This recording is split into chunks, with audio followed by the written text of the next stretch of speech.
Okay, so hi, good morning everyone. Welcome to VIPIS Academy. So ఈరోజు economy classes starting కదా, so day 1. So కొన్ని instructions ఇద్దామని చెప్పేసి అనుకుంటున్నాను. సో ఇనీషియల్గా అండ్ ఐఎమ్ గాయత్రి. సో మీకు నేను ఎకానమీ డీల్ చేయబోతున్నాను. అండ్ మోర్ ఓవర్, సో ఇవి ఆన్లైన్ క్లాసెస్ కాబట్టి ఫస్ట్ ఆఫ్ ఆల్ ఏంటంటే జస్ట్ లెర్న్ సమ్ ఇన్స్ట్రక్షన్స్ ఇద్దామని చెప్పేసి నేను అనుకుంటున్నాను. ఐ ఎస్యూమ్ మీరందరూ కూడా బిగినర్స్ అని చెప్పేసి అని అనుకుంటున్నాను ఇనీషియల్ గా కూడా.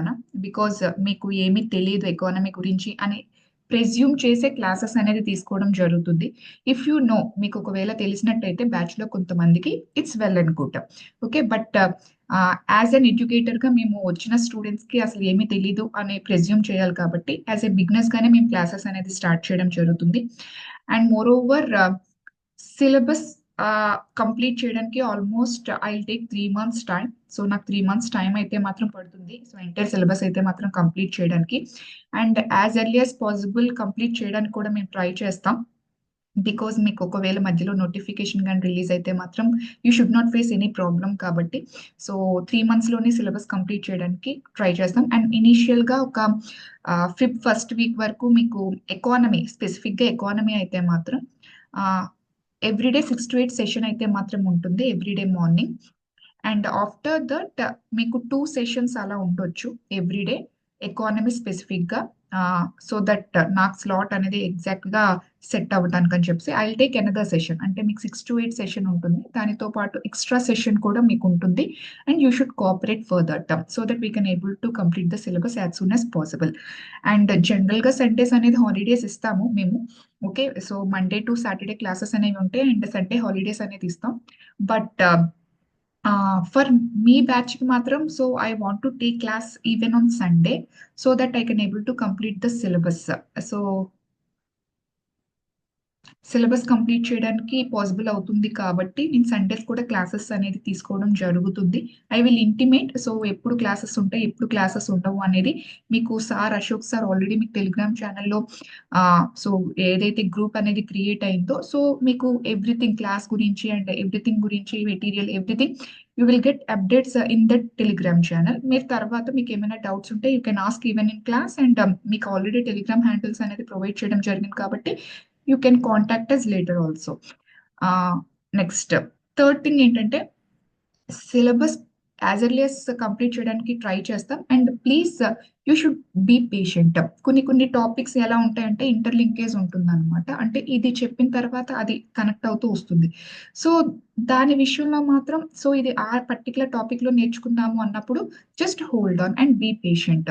Because the entire syllabus completion తర్వాత no single word of the syllabus will be left out. And ఎప్పుడు కూడా సిలబస్ వదిలేసి అయితే మాత్రం నేను బ్యాచ్ అనేది క్లోజ్ చేయలేదు. You can ask anyone. So అంటే 100% సిలబస్ అనేది కంప్లీట్ అవుతుంది. బట్ ఆ పాయింట్ ఆఫ్ టైంకి అది వేరే టాపిక్ తో ఇంటర్లింక్ అవుతుంది అన్నప్పుడు so we will learn in that topic అన్నప్పుడు just hold on and be patient for it. And పక్కన పేజ్ లో కూడా మీరు రన్నింగ్ నోట్స్ రాస్తున్నప్పుడు రాయండి సో దట్ మీరు తర్వాత రివైజ్ చేస్తున్నప్పుడు ఆ టాపిక్ లో అది కవర్ అయిందన్న విషయం మీకు అర్థమవుతుంది అనమాట. Because for example, for instance direct access and indirect access అన్న టాపిక్ అనేది జనరల్ గా టాక్సేషన్ లో మాట్లాడతాం. బట్ నేను అది నేషనల్ ఇన్కమ్ లోనే స్టార్ట్ చేస్తాను అనమాట. What is taxation, direct access and indirect access నేను ఎగ్జాక్ట్ టాక్సేషన్ లో నేను తీసుకోను. నేను నేషనల్ ఇన్కమ్ లోని ట్యాక్సెస్ గురించి మాట్లాడతాను. వై? బికాస్ అక్కడ ఉన్న కాన్సెప్ట్స్ కి అన్లెస్ అండ్ అంటిల్ మీకు direct taxes and indirect taxes మధ్య డిఫరెన్సెస్ అనేది మీకు అర్థం కాకపోతే you won't understand what is the basic difference between market price, factor, cost, ఇలాంటివన్నీ మీకు అర్థం కాదు.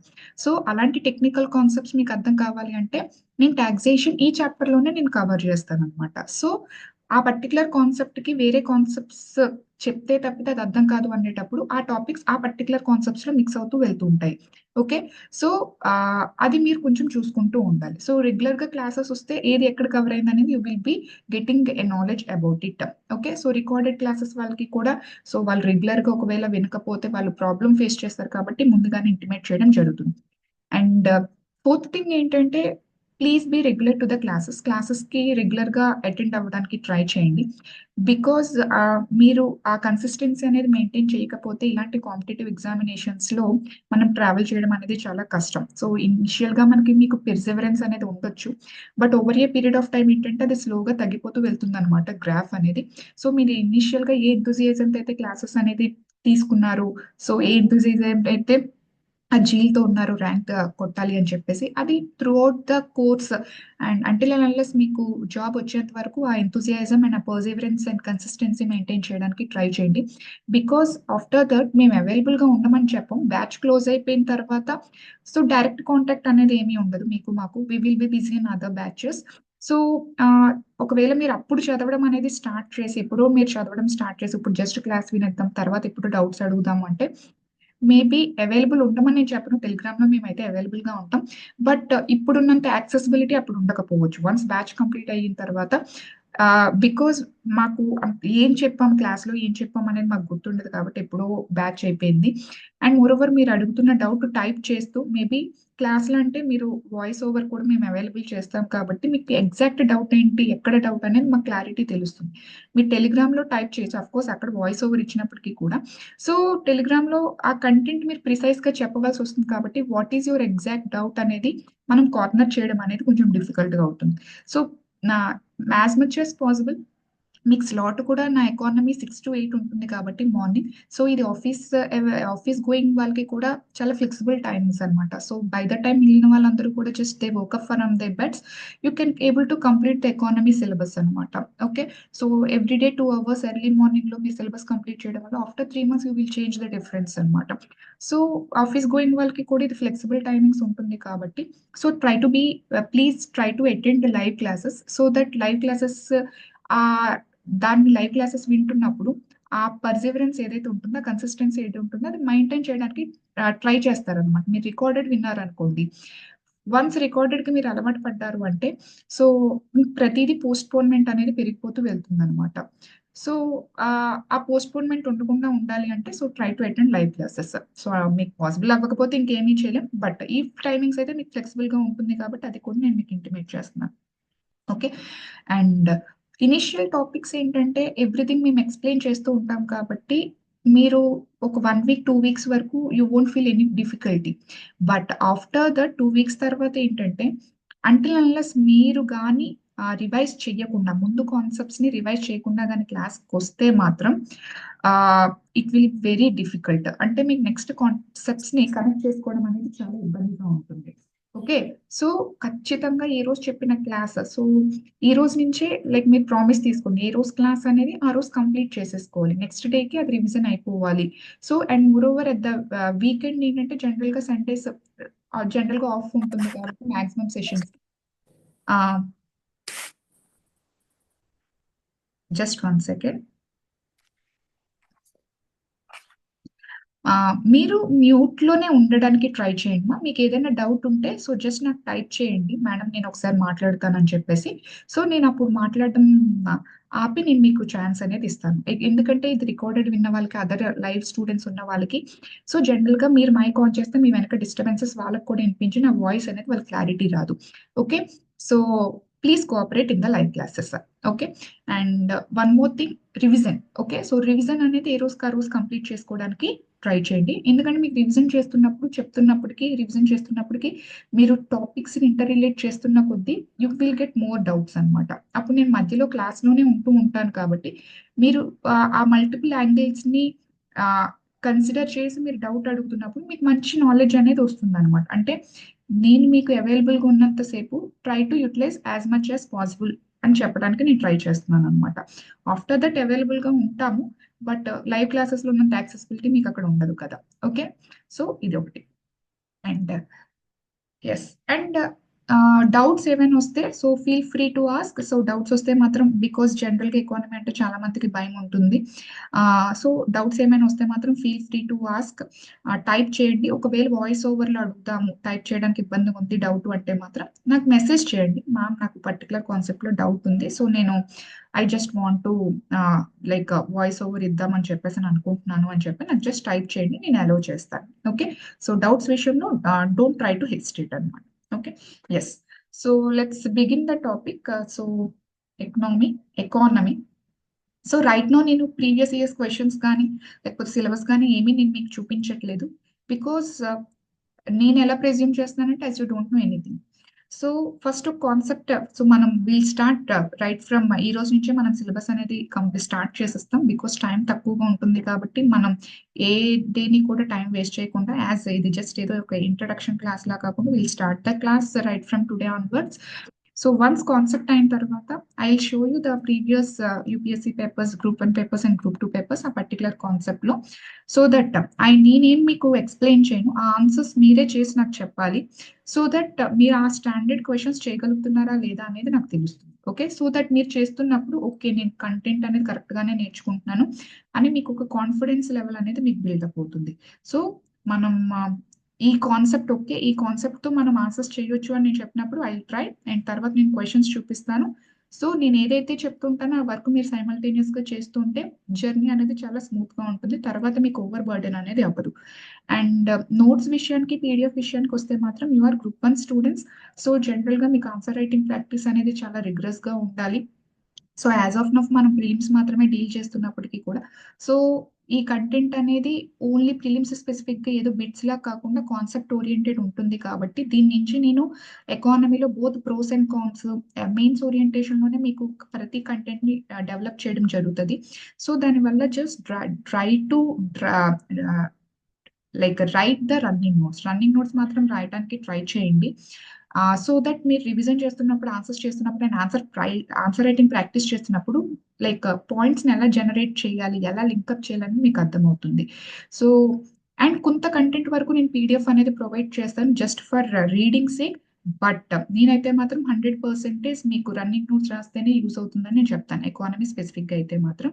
సో నేను రాసుకున్నాను, సో మీరు రాసుకోవాలి. జనరల్ గా నా స్టూడెంట్స్ అందరికీ కూడా రన్నింగ్ నోట్స్ రాయమని చెప్తాను. బికాస్ మీకు స్టాండర్డ్ బుక్స్ లో ఏదైతే ఉంటుందో, so you don't worry regarding the content. నేను ఆల్మోస్ట్ ఆల్ స్టాండర్డ్ బుక్స్ లో ఉన్న కంటెంట్ ని ఇంక్లూడ్ చేసి మాక్సిమం మెటీరియల్ కంటెంట్ నేను మీకు ఇవ్వడం జరుగుతుంది. సో మిస్ అయిపోతాను అన్న భయం అయితే మాత్రం మీకు ఉండాల్సిన అవసరం లేదు. సో కంటెంట్ వైజ్ గా 100% కంటెంట్ మీకు అయితే మాత్రం అవైలబుల్ గా ఉంటుంది. మీరు ఏంటంటే లేదు రన్నింగ్ నోట్స్ రాసుకోవడానికి ఇబ్బందిగా ఉంది అంటే మాత్రం వన్స్ నేను కంటెంట్ చెప్పిన తర్వాత లైక్ స్టాండర్డ్ బుక్స్ ఏవైతే ఉంటాయో, జనరల్ గా రమేష్ సింగ్ అని చెప్పేసి, Sanjeev Verma, so different standard books, UPSC standard books if you're English medium students. లేదు మేము ప్యూర్ తెలుగు మీడియం స్టూడెంట్స్ అయితే మాత్రం కొంచెం ఎకానమీ విషయంలో టెక్నికల్ గా కొంచెం ఇబ్బందిగా ఉంటుంది. ఎందుకంటే నా క్లాసెస్ అనేవి తెలుగు టెర్మినాలజీ అనేది మేము వాడం. ఓకే, చెప్పేది తెలుగులో చెప్పినప్పటికీ టెర్మినాలజీ అంత కంటెంట్ అంతా మాత్రం ఇంగ్లీష్ టెర్మినాలజీలో వెళ్తుంది, కాన్సెప్ట్స్ అన్ని కూడా. సో మీరు స్టాండర్డ్ బుక్స్ ఇంగ్లీష్ పికప్ చేసుకుంటే మీకు ఈజీగా ఉంటుంది. And more over Telugu content మాత్రమే అయితే ఆ బుక్స్ కూడా యాక్చువల్ గా అంత మార్కెట్ లో అవైలబుల్ గా లేవు. అండ్ కొన్ని బుక్స్ అయితే మాత్రం అన్నెసెసరీగా మీరు అప్పుడే పర్చేస్ చేయొద్దు ప్లీజ్. మీరు ఏ మెటీరియల్ కూడా రైట్ నో మీరు పర్చేస్ చేయొచ్చు. You just relay on your running notes. After that మీరు క్వశ్చన్స్ అనేది ఆన్సర్ చేస్తున్నప్పుడు, like group 1 paper, group 2 paper, UPSC papers, ఆ పర్టికులర్ కంటెంట్ మీరు ఆన్సర్ చేస్తున్నప్పుడు మీ రన్నింగ్ నోట్స్ మీకు సఫిషియెంట్ గా సరిపోతుందా లేదా, దెన్ యూ కెన్ కంపేర్. మీరు మార్కెట్ లోకి ఒక రోజు వెళ్ళి జస్ట్ ఒక ఆఫ్టర్ 20 డేస్ 30 డేస్ క్లాసెస్ తర్వాత మీరు మార్కెట్ లోకి వెళ్ళి ఏదైనా ఒక స్టాండర్డ్ బుక్ తీసుకోండి. మీ నోట్స్ లో ఉన్న కంటెంట్ కన్నా ఎక్కువ బుక్ లో ఉంటే అప్పుడు పర్చేస్ చేసుకోండి. మరి గెటింగ్ ద లాజిక్.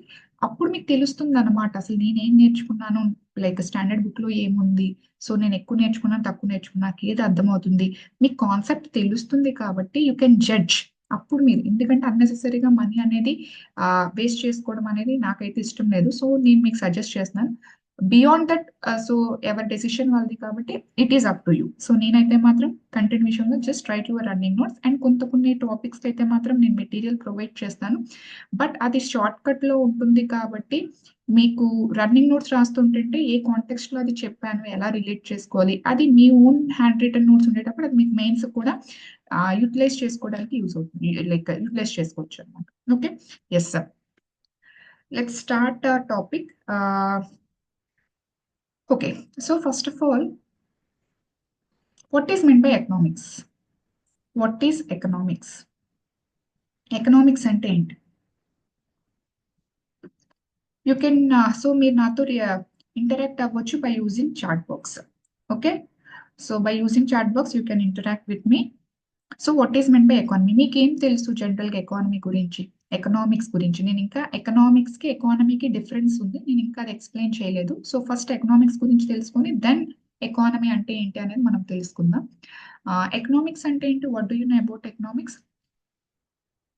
జనరల్ గా ఎకనామిక్స్ అంటే నాకు చాలా మంది ఆన్సర్ చేసేది it is nothing but the study of money అనుకుంటారు అనమాట. జనరల్ గా మనీ రిలేటెడ్ కాన్సెప్ట్స్ ఉంటాయి. జనరల్ గా నాకు వచ్చే ఆన్సర్స్ అన్ని వాటి గురించే మాట్లాడతారు అనమాట. ఇట్స్ మనీ గురించి నేర్చుకునే కాన్సెప్ట్స్ అలాంటివి ఉంటాయి అనుకుంటారు. But it is not at all the study of money. Money గురించి కాదు ఎకనామిక్స్ అనేది. ఒకవేళ అది మనీ గురించి అని డిఫైన్ చేస్తున్నామంటే ఆ కాన్సెప్ట్ మనం చాలా నేరోగా అర్థం చేసుకుంటున్నాము అని అర్థం అనమాట. సో జనరల్ గా ఎకనామిక్స్ అంటే ఏంటంటే it is the study of production, distribution and consumption.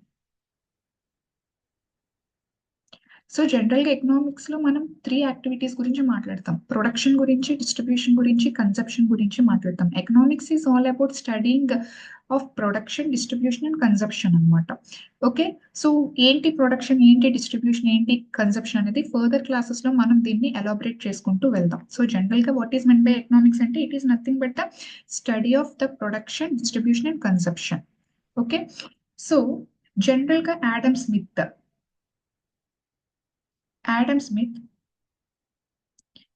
ఇతను జనరల్ గా ఎకనామిక్స్ ఏంటంటే it is known as wealth of science అని పిలుస్తారు. జనరల్ గా ఇది వెల్త్ ఆఫ్ సైన్స్ అని పిలుస్తారు. అయితే now you have to understand what is meant by wealth, what is meant by science.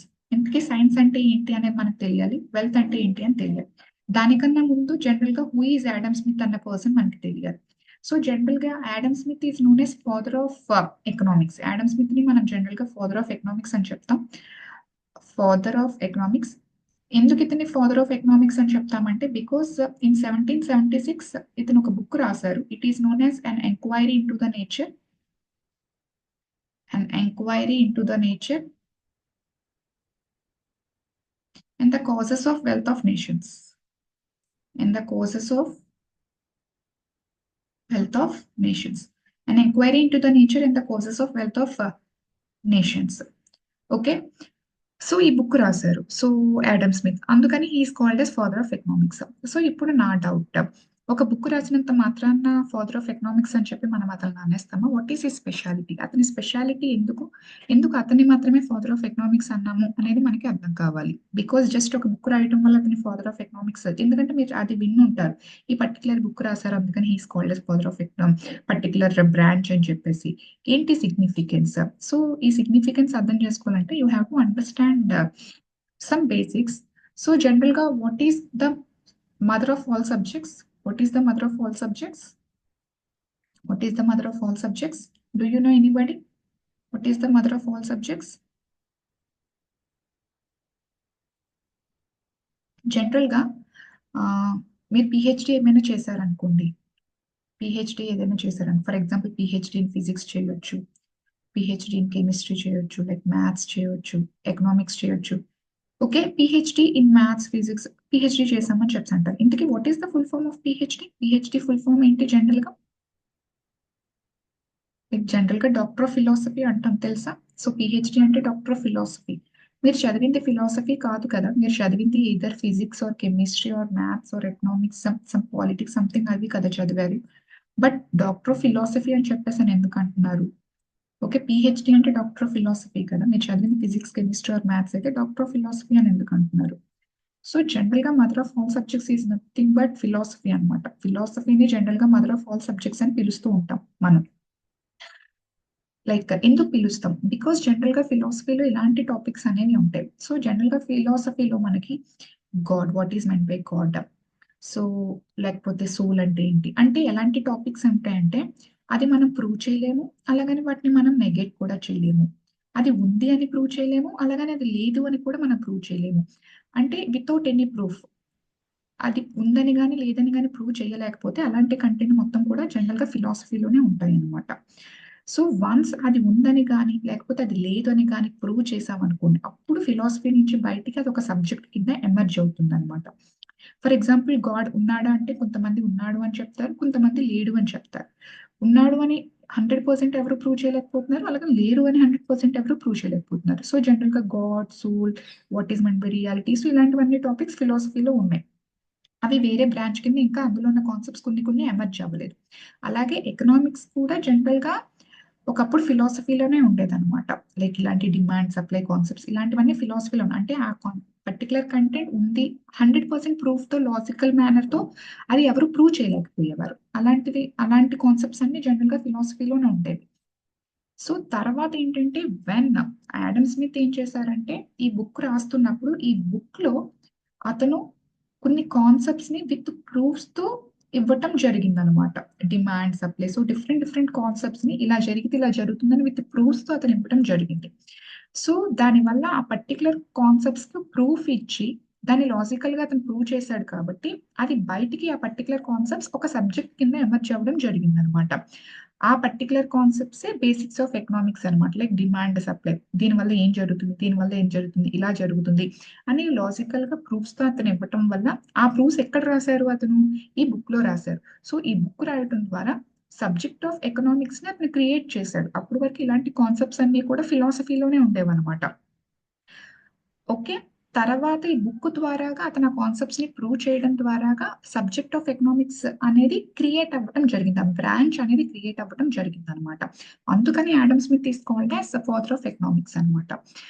అందుకే PhD in physics, PhD in chemistry అని ఎందుకు అంటారు? ఫర్ ఎగ్జాంపుల్ మీరు ఏదైనా రీసెర్చ్ చేశారనుకోండి జనరల్ గానా, సో మీరేంటి అది 100% ప్రూఫ్ తో మీరు బయటికి రారు. జనరల్ గా ఒక పర్టికులర్ హైపోసిస్ తీసుకుంటారు. ఆ హైపోసిస్ తీసుకుని ఇదిగో నేను ఈ పర్టికులర్ ఎక్స్పెరిమెంట్స్ చేశాను, దీనివల్ల రిజల్ట్స్ ఏంటి, సో అని చెప్పేసి మీరు ఆ పర్టికులర్ డాక్యుమెంట్ ని సబ్మిట్ చేసేస్తారు. మీరు పిహెచ్డి తీసేసుకొని వచ్చేస్తారు ఆ పర్టికులర్ ఫిజిక్స్ లో కానీ కెమిస్ట్రీలో కానీ. అంటే ఒక పర్టికులర్ హైపోసిస్ తీసుకొని దాని వల్ల ఏం జరిగింది అనేది తీసుకుంటారు. దాని తర్వాత వాళ్ళకి ఆ రీసెర్చ్ మేబీ యూస్ అవుతుందేమో. అంతే తప్పితే మీరు 100% ఆ పర్టికులర్ కాన్సెప్ట్ ని లైక్ ఉందనో లేదనో లేకపోతే ఇలా జరుగుతుంది ఇలా జరగదు అని 100% ప్రూఫ్ తో మీరు కన్క్లూడ్ చేయలేదు. అందుకని still it is in the subject of philosophy, ఇంకా ఫిలాసఫీలోనే ఉంది. అందుకే మీరు doctor of philosophy physics, something physics కి సంబంధించి ఏదో చేశారు ఆ బ్రాంచ్ లో, బట్ దాని 100% మీరు ఇంకా కన్క్లూడ్ చేయలేదు కాబట్టి అది ఇంకా ఫిలాసఫీలోనే ఉంది. ఒకవేళ అందులో ఏదైనా సబ్జెక్ట్ ని ఆ కాన్సెప్ట్ ని మీరు విత్ ప్రూఫ్ తో కానీ లైక్ డిఫైన్ చేశారు లేకపోతే ప్రూఫ్ తో కన్క్లూడ్ చేశారు అనుకోండి, అప్పుడు అది ఆ కాన్సెప్ట్ ని తీసుకొచ్చి మీకు ఏది ఫిజిక్స్ లో యాడ్ ఆన్ చేశారు అనుకోండి, అప్పుడు మీకు జనరల్ గా నోబెల్ ప్రైజెస్ ఇలాంటివి ఎందుకు వస్తే ఆ పర్టికులర్ కాన్సెప్ట్ ని అందులో ఇంక్లూడ్ చేస్తారనమాట. దెన్ అప్పుడు మీకు ఫిలాసఫీ నుంచి ఆ కాన్సెప్ట్ ఫిజిక్స్ లో యాడ్ ఆన్ అవ్వడం జరుగుతుంది. అప్పుడు వరకు అది ఫిలాసఫీలోనే ఉంటుంది, ఎందుకంటే దాన్ని 100% మీరు ప్రూవ్ చేయలేదు. అందుకే పిహెచ్డి చేసిన వాళ్ళందరికీ ఇంకా ఫిలాసఫీలోనే ఉంటారు. PhD in physics, PhD in chemistry అని రాస్తూ ఉంటారు, ఎందుకంటే ఫిలాసఫీలోనే ఉన్నారు అనమాట. ఇంకా దాని 100% ఇంకా ఉందని కానీ లేదని కానీ ఇలా జరుగుతుందని కానీ ఇలా జరగదని కానీ ప్రూఫ్ చేయలేదు అనమాట. ఒకవేళ ప్రూఫ్ చేసి ఉంటే ఆ పర్టికులర్ కాన్సెప్ట్ ని తీసుకెళ్లి ఫిజిక్స్ లో కానీ పర్టికులర్ కాన్సెప్ట్ ని తీసుకెళ్లి కెమిస్ట్రీ సబ్జెక్ట్ లో కానీ ఇంక్లూడ్ చేస్తూ ఉంటారు అనమాట. ఐ థింక్ సో మీకు అర్థమైనట్టుంది why he's called as father of economics. So Adam Smith father of economics ఎందుకు అయ్యారు అంటే బికాస్ ఫిలాసఫీలో ఉన్న కాన్సెప్ట్స్ ని పర్టికులర్ ఎకానమీ రిలేటెడ్ కాన్సెప్ట్స్ ఏవైతే ఉన్నాయో సో వాటిని ప్రూఫ్స్ తో ఇలా జరుగుతుందని ప్రూవ్ చేసి బుక్ ద్వారా తను వరల్డ్ కి చూపించడం జరిగింది. సో దట్స్ వై ఒక సబ్జెక్ట్ ని క్రియేట్ చేశాడు ఆడమ్ స్మిత్ అన్న అతను ఒక సబ్జెక్ట్ ని క్రియేట్ చేశాడు. ఎకానమీ అన్న సబ్జెక్ట్ ని సారీ ఎకనామిక్స్ అన్న సబ్జెక్ట్ ని క్రియేట్ చేశారు.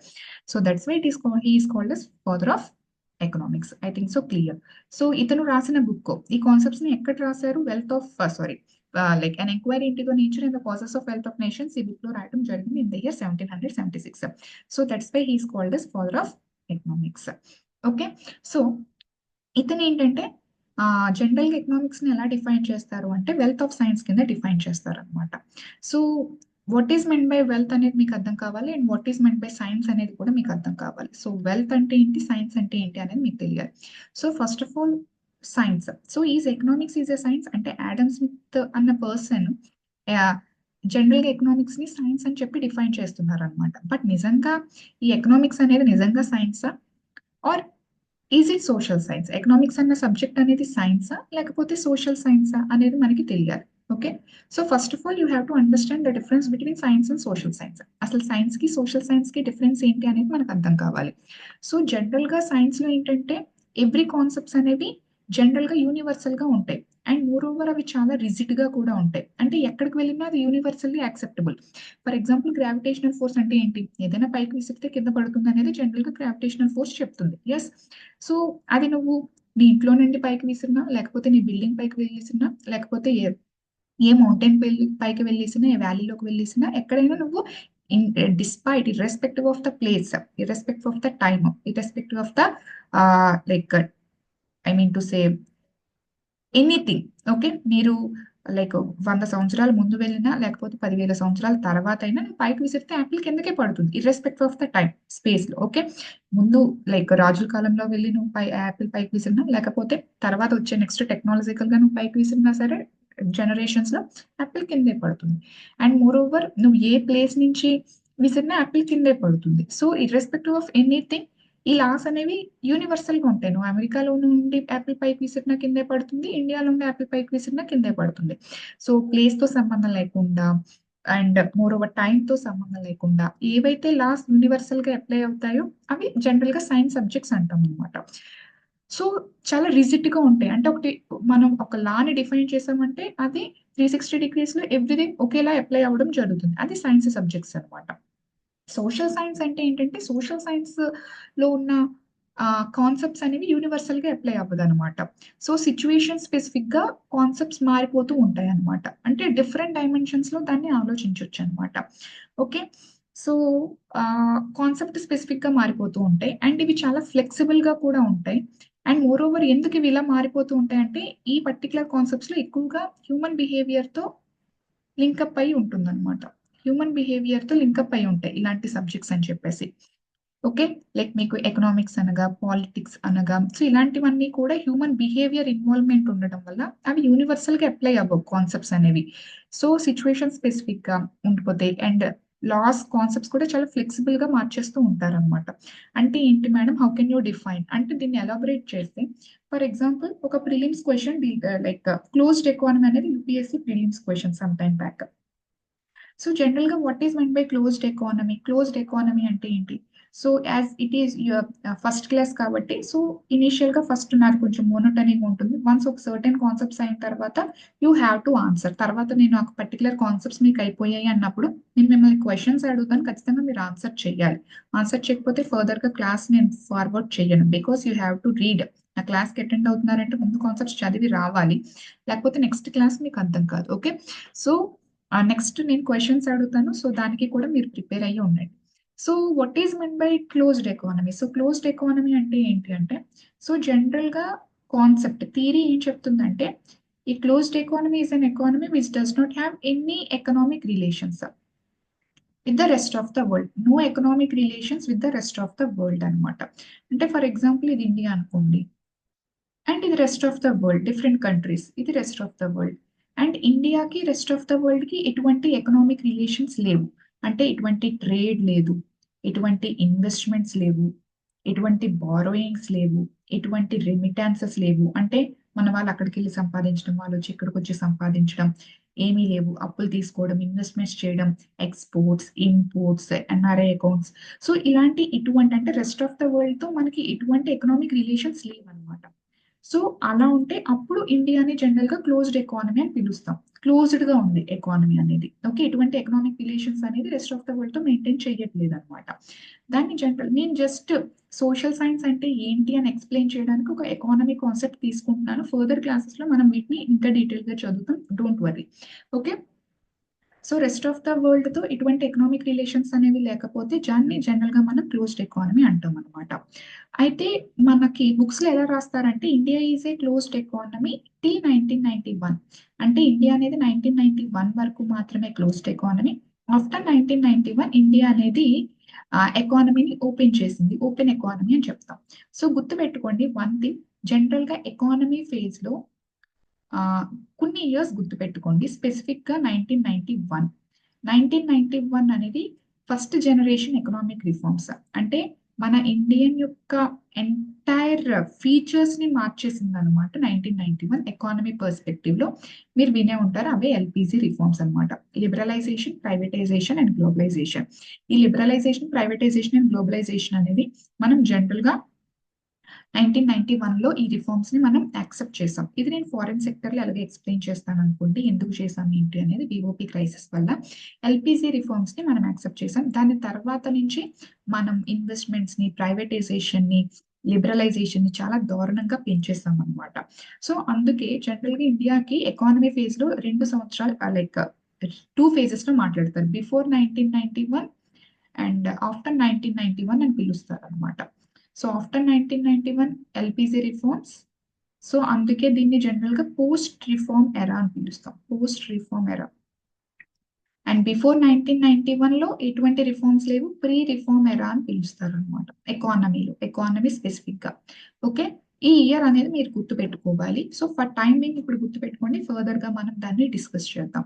సో 1991 వరకు ఇండియా క్లోజ్డ్ ఎకానమీ. 1919 తర్వాత రిఫార్మ్స్ అడాప్ట్ చేసుకున్నాం కాబట్టి ఇండియా ఈజ్ ఓపెన్ ఎకానమీ అని బుక్స్ లో రాస్తారు.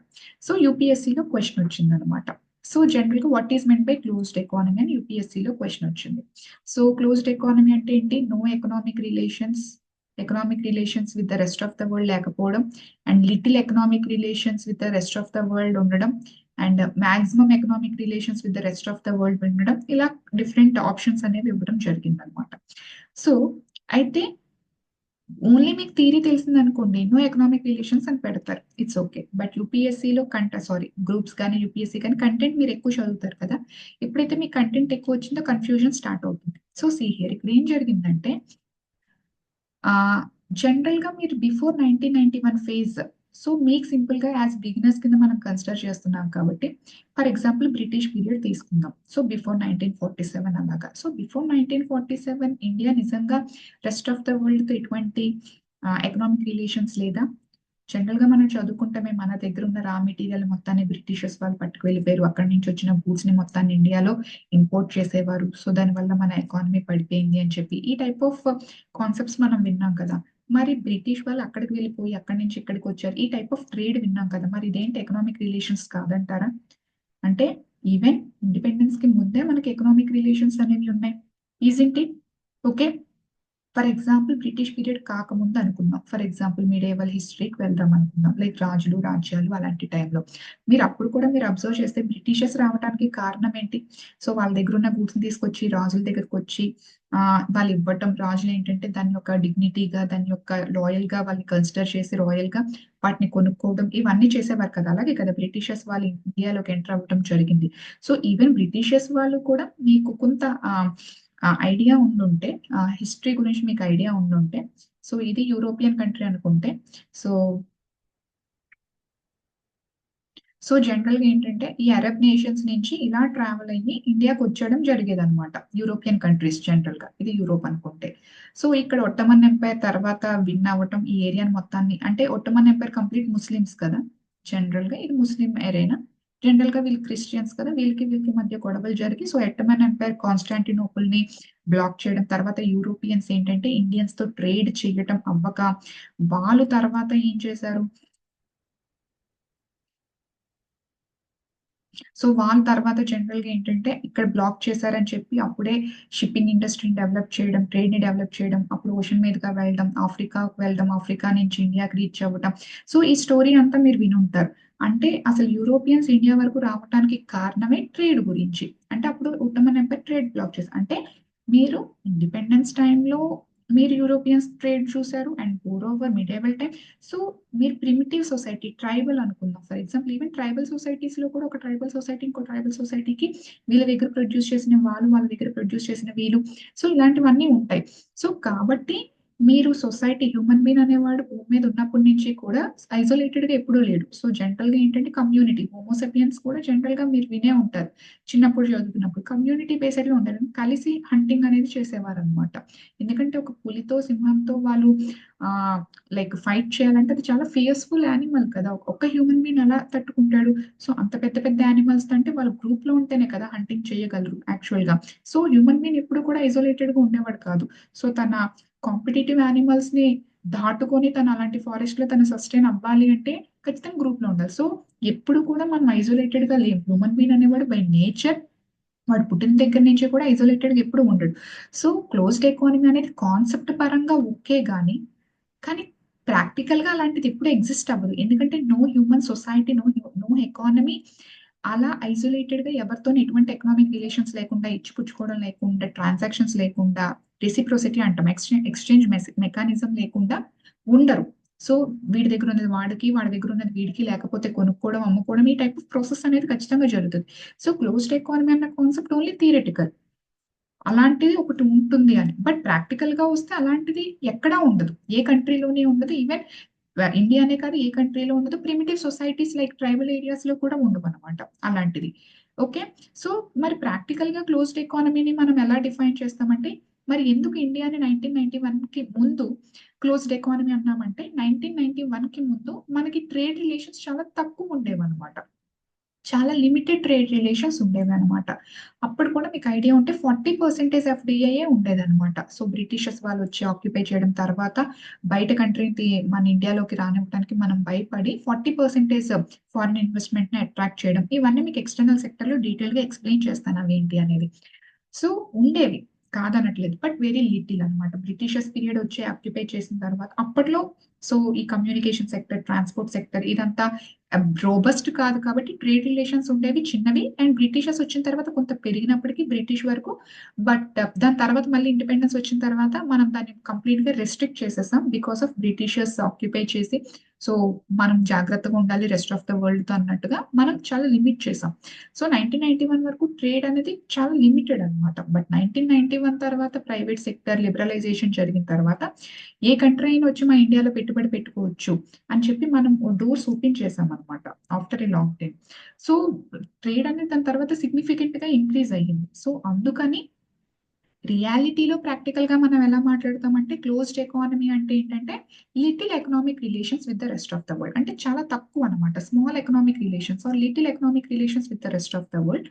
అండ్ మోర్ ఓవర్ మీకు లైక్ ఓపెన్ ఎకానమీ అంటే ఏంటంటే maximum economic relations with the rest of the world అనమాట. ప్రాక్టికల్ గా క్లోజ్డ్ ఎకానమీ అంటే, సో ప్రాక్టికల్ గా క్లోజ్డ్ ఎకానమీ అంటే minimum economic relations with the rest of the world.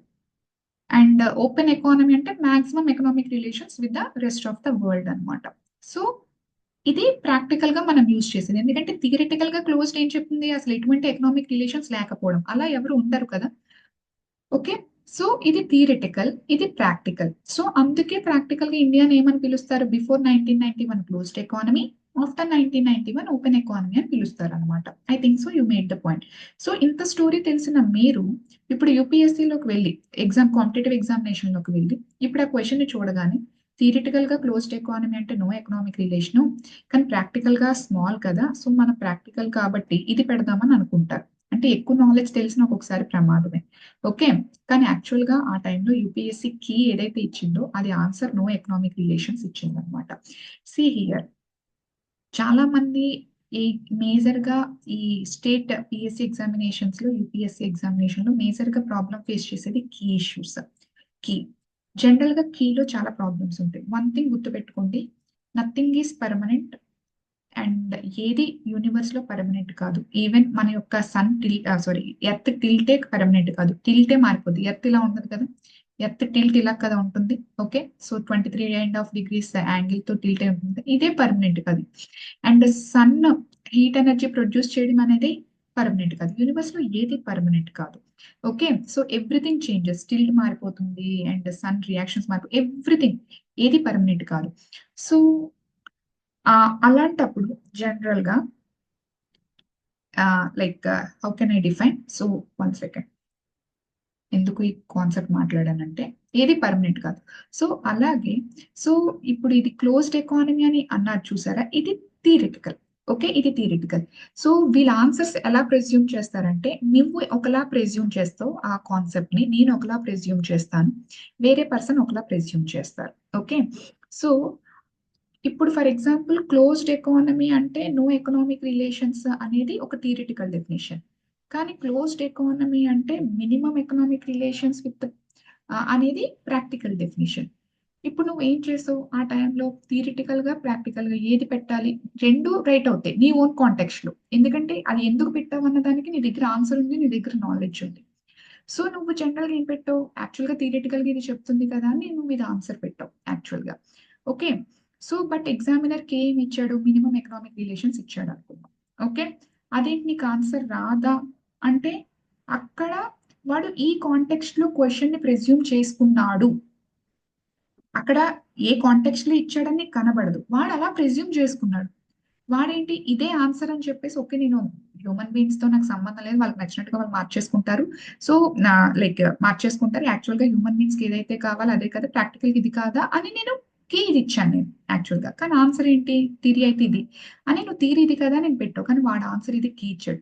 అక్కడ వాడి పర్స్పెక్టివ్ పరంగా అక్కడ కీ పడింది, అప్పుడు నీకు ఇది రాంగ్ ఆన్సర్ అయ్యింది. అంతేగాని అక్కడ నువ్వు రాంగ్ అని కాదు. సో అందుకే కాంపిటేటివ్ ఎగ్జామ్స్ లో కొంచెం జనరల్ గా ఏమంటారంటే లక్ కూడా ఉండాలి అంటారు. అంటే అవతల వాడు ఏ కాంటెక్స్ట్ తో నిన్ను క్వశ్చన్ అడిగాడు అనేది కూడా జనరల్ గా ప్రాబ్లమేటిక్ గా ఉంటుంది. ఎందుకంటే నువ్వు క్లియర్ గా మీకు నాలెడ్జ్ డెవలప్ అవుతున్నప్పుడు చాలా వరకు ఆప్షన్స్ రైట్ అనిపిస్తాయి మీరు ఎగ్జ్యూమ్ చేస్తున్నప్పుడు. బట్ ఆన్సర్ ఎందుకు రైట్ అయిందంటే వాడి కాంటెక్స్ట్ ఒకటి, నీ కాంటెక్స్ట్ ఒకటి ఉంటుంది అనమాట జనరల్ గా. అక్కడ చిన్న లక్ ఫేవర్ అంతే, ఇంకా నీకు రాసి పెట్టుంటే వస్తుంది, రాసి పెట్టుంటే లేకపోతే. సో జనరల్ గా వీటికే కదా జనరల్ గా కీస్ అబ్జెక్షన్స్ రేస్ చేయడం, ఇలా ఎందుకు వచ్చింది నాకు క్లియర్ గా ఇవ్వలేదు, ఈ టైప్ ఆఫ్ ఇష్యూస్ అన్ని జనరల్ గా అందుకే జరుగుతూ ఉంటాయి అనమాట. అందుకే స్టేట్ ఎగ్జామినేషన్స్ లో ఈ అబ్జెక్షన్స్, ఈ ఇష్యూస్, కోర్ట్ ఇష్యూస్ ఎక్కువ జరుగుతాయి. యూపీఎస్సీలో కీయే ఇవ్వడు అసలు, మొత్తం ఆ ఎగ్జామినేషన్ మొత్తం అయిపోయేదాకా కీయే ఇవ్వడు, ఏ బాధ ఉండకూడదు అని చెప్పేసి. ఇంకా క్వశ్చన్ కూడా చేయలేమన్నమాట అందుకే యూపీఎస్సీని. ఓకే, కానీ ఆ రోజు ఆన్సర్ ఏమి ఇచ్చాడు అంటే స్టూడెంట్స్ అందరూ ఆ రోజు ఏమనుకున్నారంటే, సో హ్యూమన్ బీయింగ్ కాబట్టి మనం అందరం ప్రాక్టికల్ గా ఇది యూజ్ చేస్తున్నాం కాబట్టి మినిమం ఎకనామిక్ రిలేషన్స్ అని ఆన్సర్ రాశారు యూపీఎస్సీ స్టూడెంట్స్ అందరూ. కానీ వాడు ఆన్సర్ లో కీ ఇది ఇచ్చాడు, వాడు ఆన్సర్ లో కీ ఇది ఇచ్చాడు. ఇది తప్ప అంటే తప్పు కాదు, ఇదే రైట్ యాక్చువల్ గా, ఎందుకంటే మనం అదే యూజ్ చేస్తున్నాం. కీ ఇచ్చాడు, వాడు ఒకటే ఆన్సర్ ఏంటి, నేను మీకు నచ్చినట్టుగా మీరు ఎలా మాడిఫై చేసేస్తారు, థియరీ ఏం చెప్తుంది, ఆ కాన్సెప్ట్ ఏం చెప్తుంది అది కదా, నేను ఆ డెఫినేషన్ ని నేను ఫాలో అవుతాను, నాకు ఆ కాంటెక్స్ట్ ప్రెజ్యూమ్ చేసుకొని ఇచ్చాను, సో నేను కీ ఇదే ఇచ్చాను అన్నాడు. Are getting the logic? So options మీకు కనిపిస్తున్నప్పుడు 4-5 ఆప్షన్స్ సిమిలర్ గా అనిపిస్తాయి, ఏది రైట్ ఏది రాంగ్ అన్నప్పుడు ఖచ్చితంగా 2 ఆప్షన్స్ ఎలిమినేట్ చేసి, నేను అన్ని క్వశ్చన్స్ కి అలా ఉంటుందని నేను చెప్పను, అన్ని క్వశ్చన్స్ కి అలా ఉంటుందని చెప్పను. ఆ పర్టికులర్ ఇయర్ లో ఆ క్వశ్చన్ డిసైడ్ చేసింది అనమాట. ఎకానమీలో 1 మార్క్ 2 మార్క్స్ లో లైక్ 1 క్వశ్చన్ అంటే 2 మార్క్స్ కదా యూపీఎస్సీలో జనరల్ గా, ఆ 2 మార్క్స్ లో ఎంత మంది కోల్పోయి ఉండంటారు ఆ లైక్ కట్ ఆఫ్స్ ని యాక్చువల్ గా. ఆ 2 మార్క్స్ 1 మార్క్స్ లో 3 మార్క్స్ లో కట్ ఆఫ్స్ పోయాయి అంటే ఇంకా మళ్ళీ వాళ్ళకి ఆ ఇయర్ మొత్తం పోయినట్టే కదా. స్టేట్ పిఎస్సీ అయితే మళ్ళీ ఎప్పుడో నోటిఫికేషన్ వస్తుంది. ఓకే, సో జాగ్రత్తగా ఉండాలి. అందుకే జనరల్ గా బై డిఫాల్ట్ ఏం గుర్తు పెట్టుకుంటారు అంటే ఎకానమిక్స్ లో థియరిటికల్ గా డెఫినేషన్స్ ఏం చెప్తాయో అయ్యే ఆన్సర్స్ పెట్టండి. బట్ ప్రాక్టికల్ గా మనం యూజ్ చేయొచ్చు, యూజ్ చేయకపోవచ్చు, మనకు తగ్గట్టుగా మనం వాటిని మాడిఫై చేసేస్తున్నాం హ్యూమన్ బీయింగ్స్ యాక్చువల్ గా. బట్ ఆ కాన్సెప్ట్ ని థియరిటికల్ గా ఎలాగైతే డిఫైన్ చేస్తారో దాన్ని మాత్రమే ఆన్సర్ పెట్టండి. సో ఎకానమీ, క్లోజ్డ్ ఎకానమీ అంటే థియరీ ఏం చెప్తుంది, నో ఎకనామిక్ రిలేషన్స్ అని చెప్తుంది కదా. సో ఈ నో ఎకనామిక్ రిలేషన్స్ మీరు ఎప్పుడు ఆన్సర్ పెట్టాలి. కానీ రియాలిటీలో అలాంటి ఎకానమీ అనేది ఒకటి ఉంటుందా, ఉండదు. ఓకే, సో ప్రాక్టికల్ గా క్లోజ్డ్ ఎకానమీ అంటే లెస్ ఎకనామిక్ రిలేషన్స్ కింద మనం కన్సిడర్ చేస్తాము అని అర్థం అనమాట. బట్ ఆన్సర్ లో మీరు అది పెట్టకూడదు. Are getting the logic? So ఎకానమీలో కాన్సెప్ట్స్ అనేవి చాలా ఫ్లెక్సిబుల్ గా వాడేస్తారు, రిజిడ్ గా ఉండవు, యూనివర్సల్ గా ఉండవు, పర్సన్ యొక్క పర్స్పెక్టివ్ నుంచి మారుతుంది. And like last time group 1 paper మీకు నేను అప్పుడు ఆ గ్రూప్ 1 పేపర్ కి కీ కూడా నేను ఇవ్వడం జరిగింది యాక్చువల్ గా. అందులో ఒక క్వశ్చన్ మాత్రం యాక్చువల్ గా కీ రాంగ్ యాక్చువల్ గా. ఓకే, బట్ దాన్ని అబ్జెక్షన్ రేస్ చేసినప్పటికీ కూడా వాడి కీ చేంజ్ చేయలేదు యాక్చువల్ గా. ఎందుకంటే మీకు ఫర్దర్ గా క్లాసెస్ వెళ్తున్నప్పుడు అర్థమవుతూ ఉంటుంది, ఒక కాంటెక్స్ట్ ని మల్టిపుల్ డైమెన్షన్స్ లో ఆలోచిస్తున్నప్పుడు ఒకరు ఒకలాగా ఆలోచిస్తున్నారు అనమాట. సో దానివల్ల వాడు ఏదైతే ఆలోచిస్తున్నాడో వాడినే ఆన్సర్ కింద కన్సిడర్ చేసి ఇస్తున్నాడు. సో అవతల వాళ్ళ డైమెన్షన్స్ ని వాడు కన్సిడర్ చేయట్లేదు. డ్యూ టు నేను చెప్పాను కదా ఎవ్రీథింగ్ ఈజ్ నాట్ పెర్మనెంట్ అని, అది మేబీ వాళ్ళకి limited knowledge. So see here అందరికి 100% నాలెడ్జ్ ఉంటుంది అని నేను చెప్పను. ఓకే, సో అవతల వాళ్ళని మనం అండర్ ఎస్టిమేట్ కూడా చేయం. Yes of course they are well knowledge, but maybe ఆ పర్టికులర్ కాంటెక్స్ట్ లో అతను చాలా నారోగా కాన్సెప్ట్ ని అర్థం చేసుకొని చాలా నారోగా క్వశ్చన్ ని ఫ్రేమ్ వర్క్ చేశారు అని మనం అర్థం చేసుకోవడమే. కొన్ని సార్లు వాడు ఇచ్చిన అఫీషియల్ కి కన్నా మీరు ఏదైతే ఆన్సర్ పెట్టారో అదే నిజంగా రైట్ అయి ఉంటుంది. ఓకే, బట్ అవతల ఏ పర్సన్ ఆ క్వశ్చన్ ని ఫ్రేమ్ చేశారు, ఏ నేరోగా ఆ కాన్సెప్ట్ అతను ఆలోచించారు అన్న దాన్ని బట్టి కీ డిఫరెన్సెస్ అనేవి ఉంటాయి. అందుకే జనరల్ గా కీస్ అనేవి ఇన్స్టిట్యూషన్ టు ఇన్స్టిట్యూషన్, ఎందుకంటే ఫ్యాకల్టీ పర్స్పెక్టివ్ గా మారుతూ ఉంటాయి అన్నమాట. సో ఆ విషయానికి మాత్రం మీరు కొంచెం be ready for it. Okay, అది అందరికీ మీకు ఎలాగైతే ఉంటుందో అందరూ ఆ ప్రాబ్లమే ఫేస్ చేస్తారు కాబట్టి అలాంటి వాటికి please be ready. So safe side గా జనరల్ గా ఎకనామిక్స్ లో మీరు ఏం ఆన్సర్స్ చేయాలి అంటే థియరిటికల్ ఏవైతే డెఫినేషన్స్ ఉంటాయో అవే మీరు ఆన్సర్స్ చేయాలి. అది మంచిది అనమాట. సేఫ్ సైడ్ లో ఉంటాం మనం జనరల్, ఎందుకంటే బుక్ లో అదే ఇచ్చాడు కాబట్టి బుక్ లో అది ఉంది కదా నేను అదే పెట్టాను అని మనం అట్లీస్ట్ డిబేట్ చేయడానికి బాగుంటుంది అనమాట, అబ్జెక్షన్ చేసేటప్పుడు కీస్ కి. ఓకే, సరే, అర్థమైంది అనుకుంటా closed economy. So that why it is not a science, it is a social science అని ఎందుకు అన్నాను. మీకు ఇంకొక ఎగ్జాంపుల్ చెప్తాను కావాలి అంటే. For example free trade agreement ఉంది అనుకుందాం. ఫ్రీ ట్రేడ్ అగ్రిమెంట్, ఈ వర్డ్ విన్నట్టునే మనం జనరల్ గా ఎలా ప్రెజ్యూమ్ చేస్తాం? ఫ్రీ ట్రేడ్ అగ్రిమెంట్ అంటే జనరల్ గా ఫర్ ఎగ్జాంపుల్ ఇండియా ఉంది అనుకుందాం, యుఎస్ఏ ఉంది అనుకుందాం. వీళ్ళిద్దరికి మధ్య ఫ్రీ ట్రేడ్, జనరల్ గా న్యూస్ లో మీరు వింటూ ఉంటారు కదా ఫ్రీ ట్రేడ్ అగ్రిమెంట్, ఇండియాకి యుఎస్ఏకి మధ్య ఒక ఫ్రీ ట్రేడ్ అగ్రిమెంట్ జరిగింది అనుకుందాం. అంటే ఏంటి? యుఎస్కేలో ఉన్న ప్రొడక్ట్స్ ఏవైతే ఉన్నాయి ఇండియాలోకి వచ్చి ఈజీగా అమ్మేసుకోవచ్చు, ఇండియాలో ఉన్న ప్రొడక్ట్స్ యుఎస్ఏకి వెళ్ళి అమ్మేసుకోవచ్చు. అంటే ఎటువంటి కస్టమ్ డ్యూటీస్ లేకుండా. కస్టమ్ డ్యూటీస్ అంటే మీకు అర్థం అవుతుందని కొంత ప్రెజ్యూమ్ చేస్తున్నాను, బట్ డోంట్ వరీ, ఇవన్నీ నేను ఎక్స్టర్నల్ సెక్టర్ లో డీటెయిల్ గా ఎక్స్ప్లెయిన్ చేస్తాను. These are nothing but the tax అనమాట. ఆ ప్రొడక్ట్ మీద వేసి ఇండైరెక్ట్ ట్యాక్స్ అనమాట. అంటే యుఎస్ఏలో ఒక పెన్ ఉంది, ఒక పెన్ అనేది $1 ఉందనుకోండి, ఇండియాలోకి $1 ఈక్వల్స్ టు 100 రూపీస్ అనుకుందాం. అంటే ఆ పెన్ ఇండియాలోకి ₹100కి అమ్మబడాలి, బట్ 100 రూపీస్కి అమ్మేశారు. ఓకే, 100 రూపీస్కి అమ్మరు. సో వాడి మార్కెట్, యుఎస్ఏ వాడి యొక్క కంపెనీ ఇండియన్ మార్కెట్ ని క్యాప్చర్ చేసేస్తుందని వీడి మీద కస్టమ్ డ్యూటీస్ వేసేస్తారు. లైక్ 20 రూపీస్, 30 రూపీస్ అని చెప్పి ట్యాక్సెస్ అనేవి వేసేసి దీన్ని 150 రూపీస్ కి ప్రైస్ ని ఇంక్రీజ్ చేసేస్తారు అనమాట. ఎందుకు ఇంక్రీజ్ చేస్తారు? యుఎస్ నుంచి ఒక పెన్ వచ్చింది, కానీ ఇండియాలో కూడా ఒక పెన్ తయారు చేసేవాడు ఉంటాడు కదా. సో ఇండియాలో పెన్ తయారు చేసే వాడి కాస్ట్ ఎంత? మేబీ 120 అనుకుందాం. వీటిది ₹100కి వచ్చి అమ్ముతుంది అనుకోండి. బ్రిటిష్ టైంలో ఏం జరిగింది? వాడి గూడ్స్ చీప్ గా ఉండడం వల్ల మనం ఎవరు కొనుక్కుంటే వాడి గూడ్స్ కొనుక్కోవడం వల్లే కదా ఇండియన్ ఎకానమీ పడిపోయింది. అలాగే మన ఇండియన్ మ్యానుఫాక్చరర్ ₹120కి అంబానీ తయారు చేస్తున్నాడు, కానీ యుఎస్ నుంచి ₹100కి పెన్ వచ్చేస్తుంది. అప్పుడు అంబానీది ఎవరు కొనరు కదా. లైక్ యుఎస్ లో ఉన్న పెన్నే కొంటాడు. దానివల్ల మన దగ్గర ఉన్న ఇండస్ట్రీస్ ని మనం కొలాప్స్ చేసుకుంటున్నాం. ఎవరు ఇండస్ట్రీస్ లేకుండా ఉండిపోతారు. వాళ్ళ ఇండస్ట్రీని డెవలప్ చేయడం వల్ల వాళ్ళు డెవలప్ అవుతూ ఉంటారు, వాళ్ళు వచ్చి మనల్ని ఏలుతారు అనమాట. సో ఆ ప్రాబ్లం ఉండకుండా వాళ్ళ ప్రొడక్ట్స్ మన దగ్గర చీప్ అవ్వకుండా కాస్ట్లియర్ చేయడానికి మనం ఇలాంటి కస్టమ్ డ్యూటీస్ అన్ని వేస్తూ ఉంటాం. జనరల్ గా 150 రూపీస్. ఇప్పుడు ప్రైస్ విషయంలో ఇది 120, 150 కాబట్టి జనరల్ గా జనాలందరూ దీనికి వెళ్లకుండా దీనికి వెళ్ళడానికి ట్రై చేస్తారు. ఈ విధంగా కస్టమ్ డ్యూటీస్ ని లైక్ బియ్యటం ద్వారా వాళ్ళ ఫారెన్ ప్రొడక్ట్స్ ని మన కాస్ట్లియర్ చేస్తారు అనమాట. మన ఇండియా లాంటి కంట్రీ, ఇండియా కాదు ఎక్కడైనా ఏ కంట్రీలో అయినా కస్టమ్ డ్యూటీస్ అనేవి వేస్తారు. మరి ఇప్పుడు ఫ్రీ ట్రేడ్ అగ్రిమెంట్ అంటే ఏంటి? ఇంక ఇటువంటి కస్టమ్ డ్యూటీస్ అనేవి ఏమీ లేకుండా అక్కడ $1 equals to 100 rupees exchange rate అనుకుంటే ఇది ఎలా వచ్చింది ఏంటనేది we will see in external sector. ₹100కి వచ్చి అమ్మేస్తాడు అనమాట. అంతే, ఎటువంటి కస్టమ్ డ్యూటీస్ లేకపోవడం అనమాట ఫ్రీ ట్రేడ్ అగ్రిమెంట్. ఎటువంటి కస్టమ్ డ్యూటీస్ లేకపోవడం అనేది ఫ్రీ ట్రేడ్ అగ్రిమెంట్. ఇది యాక్చువల్ గా థియరిటికల్. అలా ఇండియాకి చాలా ఫ్రీ ట్రేడ్ అగ్రిమెంట్స్ ఉన్నాయి, చాలా చాలా కంట్రీస్ తో ఫ్రీ ట్రేడ్ అగ్రిమెంట్స్ ఉన్నాయి. మరి వాళ్ళందరికీ ఎటువంటి కస్టమ్ డ్యూటీస్ వేయకుండా ఉంటుందా? అది ఇండియాకి ప్రాబ్లం కదా. ఇది థియరిటికల్ డెఫినేషన్. ప్రాక్టికల్ గా అయితే ఫ్రీ ట్రేడ్ అంటే యాజ్ సచ్ అదేం ఫ్రీ ట్రేడ్ కాదనమాట. కస్టమ్ డ్యూటీస్ ఉంటాయి, కానీ ఫర్ ఎగ్జాంపుల్ ఇండియా యుఎస్ఏతో ఇంపోర్ట్ చేయించుకుంటుంది, చైనాతో ఇంపోర్ట్ చేయించుకుంటుంది, జపాన్ తో ఇంపోర్ట్ చేయించుకుంటుంది. యుఎస్ఏతో ఫ్రీ ట్రేడ్ అగ్రిమెంట్ చేసుకుంది అనుకోండి, ఇది 100 రూపీస్, ఇది 100 రూపీస్, 100 రూపీస్ అనుకుందాం. యుఎస్ఏతో ఫ్రీ ట్రేడ్ అగ్రిమెంట్ తక్కువ కస్టమ్ డ్యూటీస్ వేస్తుంది, అంటే మేబీ ₹10 వేస్తుంది. అప్పుడు వాడి ప్రోడక్ట్ ₹110 అయింది. చైనా వాడితో రెగ్యులర్ గా వేస్తుంది 50 రూపీస్, జపాన్ తో రెగ్యులర్ గా వేస్తుంది. ఓకే, అంటే ఏ కంట్రీతో అయితే మనకి ఫ్రీ ట్రేడ్ అగ్రిమెంట్ ఉందో కంప్లీట్ గా వాడికి కస్టమ్ డ్యూటీస్ అనేవి ఎవేట్ చేసేది ఉంటాయి, కస్టమ్ డ్యూటీస్, కానీ చాలా తక్కువగా ఉంటాయి. ఇది ప్రాక్టికల్ గా. అంటే by default free trade agreement అంటే ఎటువంటి కస్టమ్ డ్యూటీస్ లేకపోవడం. అలాగైతే ఇండియాకి చాలా ఫ్రీ ట్రేడ్ అగ్రిమెంట్స్ ఉన్నాయి, కానీ ఏ కంట్రీతోని కస్టమ్ డ్యూటీ లేకుండా ఏమీ లేదు. ఉన్నాయి కస్టమ్ డ్యూటీస్, కానీ చాలా తక్కువ ఉన్నాయి అన్నమాట. ఇది ప్రాక్టికల్ గా ఉంటుంది అనమాట. ఓకే, ఎందుకు మినిమం ఈ 10 రూపీస్ ఎందుకు వేసింది? మేబీ ఇండియాలో ప్రొడక్ట్ 100 రూపీస్ అమ్మాలి, ఖచ్చితంగా డొమెస్టిక్ ప్రొడక్ట్ చీప్ గా ఉండాలన్నమాట ఇంపోర్టెడ్ ప్రొడక్ట్స్ కన్నా, అందుకని. ఓకే, సో డెఫినేషన్స్ ఒకలాగా ఉంటాయి, ప్రాక్టికల్ గా మనం యూజ్ చేసేది ఒకలాగా ఉంటుంది. సో అలాంటి సబ్జెక్ట్స్ ని మనం జనరల్ గా సోషల్ సైన్స్ అంటాం. అంటే హ్యూమన్ బిహేవియర్ తనకి నచ్చినట్టుగా, తన పరిస్థితులకి తగ్గట్టుగా, తన సిచ్యువేషన్స్ కి తగ్గట్టుగా తను ఆ కాన్సెప్ట్స్ ని మౌల్డ్ చేసేస్తూ ఉంటాడనమాట. అందుకనే అలాంటి సబ్జెక్ట్స్ ని కాన్సెప్ట్స్ ని సోషల్ సైన్సెస్ అంటాం. సో ఎకనామిక్స్ అనేది సైన్స్ ఏమి కాదు. యూనివర్సల్ గా యాక్సెప్ట్ చేసేది కాదు. మీరు కాంపిటేటివ్ ఎగ్జామినేషన్స్ కి చదివిన ఏ కాన్సెప్ట్స్ కూడా సైన్స్ కాదు. జోగ్రఫీలో అయితే ఓన్లీ ఫిజికల్ జోగ్రఫీ మాత్రమే తర్వాత మీ క్లాసెస్ లో నేర్చుకుంటారు. అది మాత్రమే science.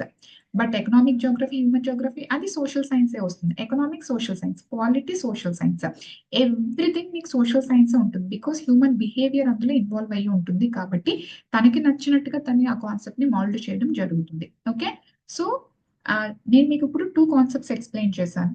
So first of all ఏంటంటే హూ ఈజ్ యాడమ్ స్మిత్ అన్న కాన్సెప్ట్ ఎక్స్ప్లెయిన్ చేశాను. యాడమ్ స్మిత్ ఎందుకు ఫాదర్ ఆఫ్ ఎకనామిక్స్ అయ్యారు అని చెప్పి, అండ్ వై ఎకనామిక్స్ అనేది సైన్స్ కాదు. ఎందుకంటే సైన్స్ అంటే everything is universal and universally acceptable అవుతాయి. బట్ ఎకనామిక్స్ యూనివర్సల్లీ యాక్సెప్టబుల్ కాదు. It is a social science subject. According to the context, according to the situations, everything changes అనమాట. అందుకే it is called as social science subject. So clear ఇక్కడ వరకు? ఒకవేళ మీకు ఇక్కడ వరకు ఓకే అంటే సో జస్ట్ నాకు ఎస్ మేడం ఏదో ఒకటి నాకు టైప్ చేస్తే ఐ విల్ ప్రొసీడ్ ఫర్దర్. మీకు ఏమైనా డౌట్ ఉంటే జస్ట్ నేను ఒక 2 minutes టైం ఇస్తాను. You can ask any queries.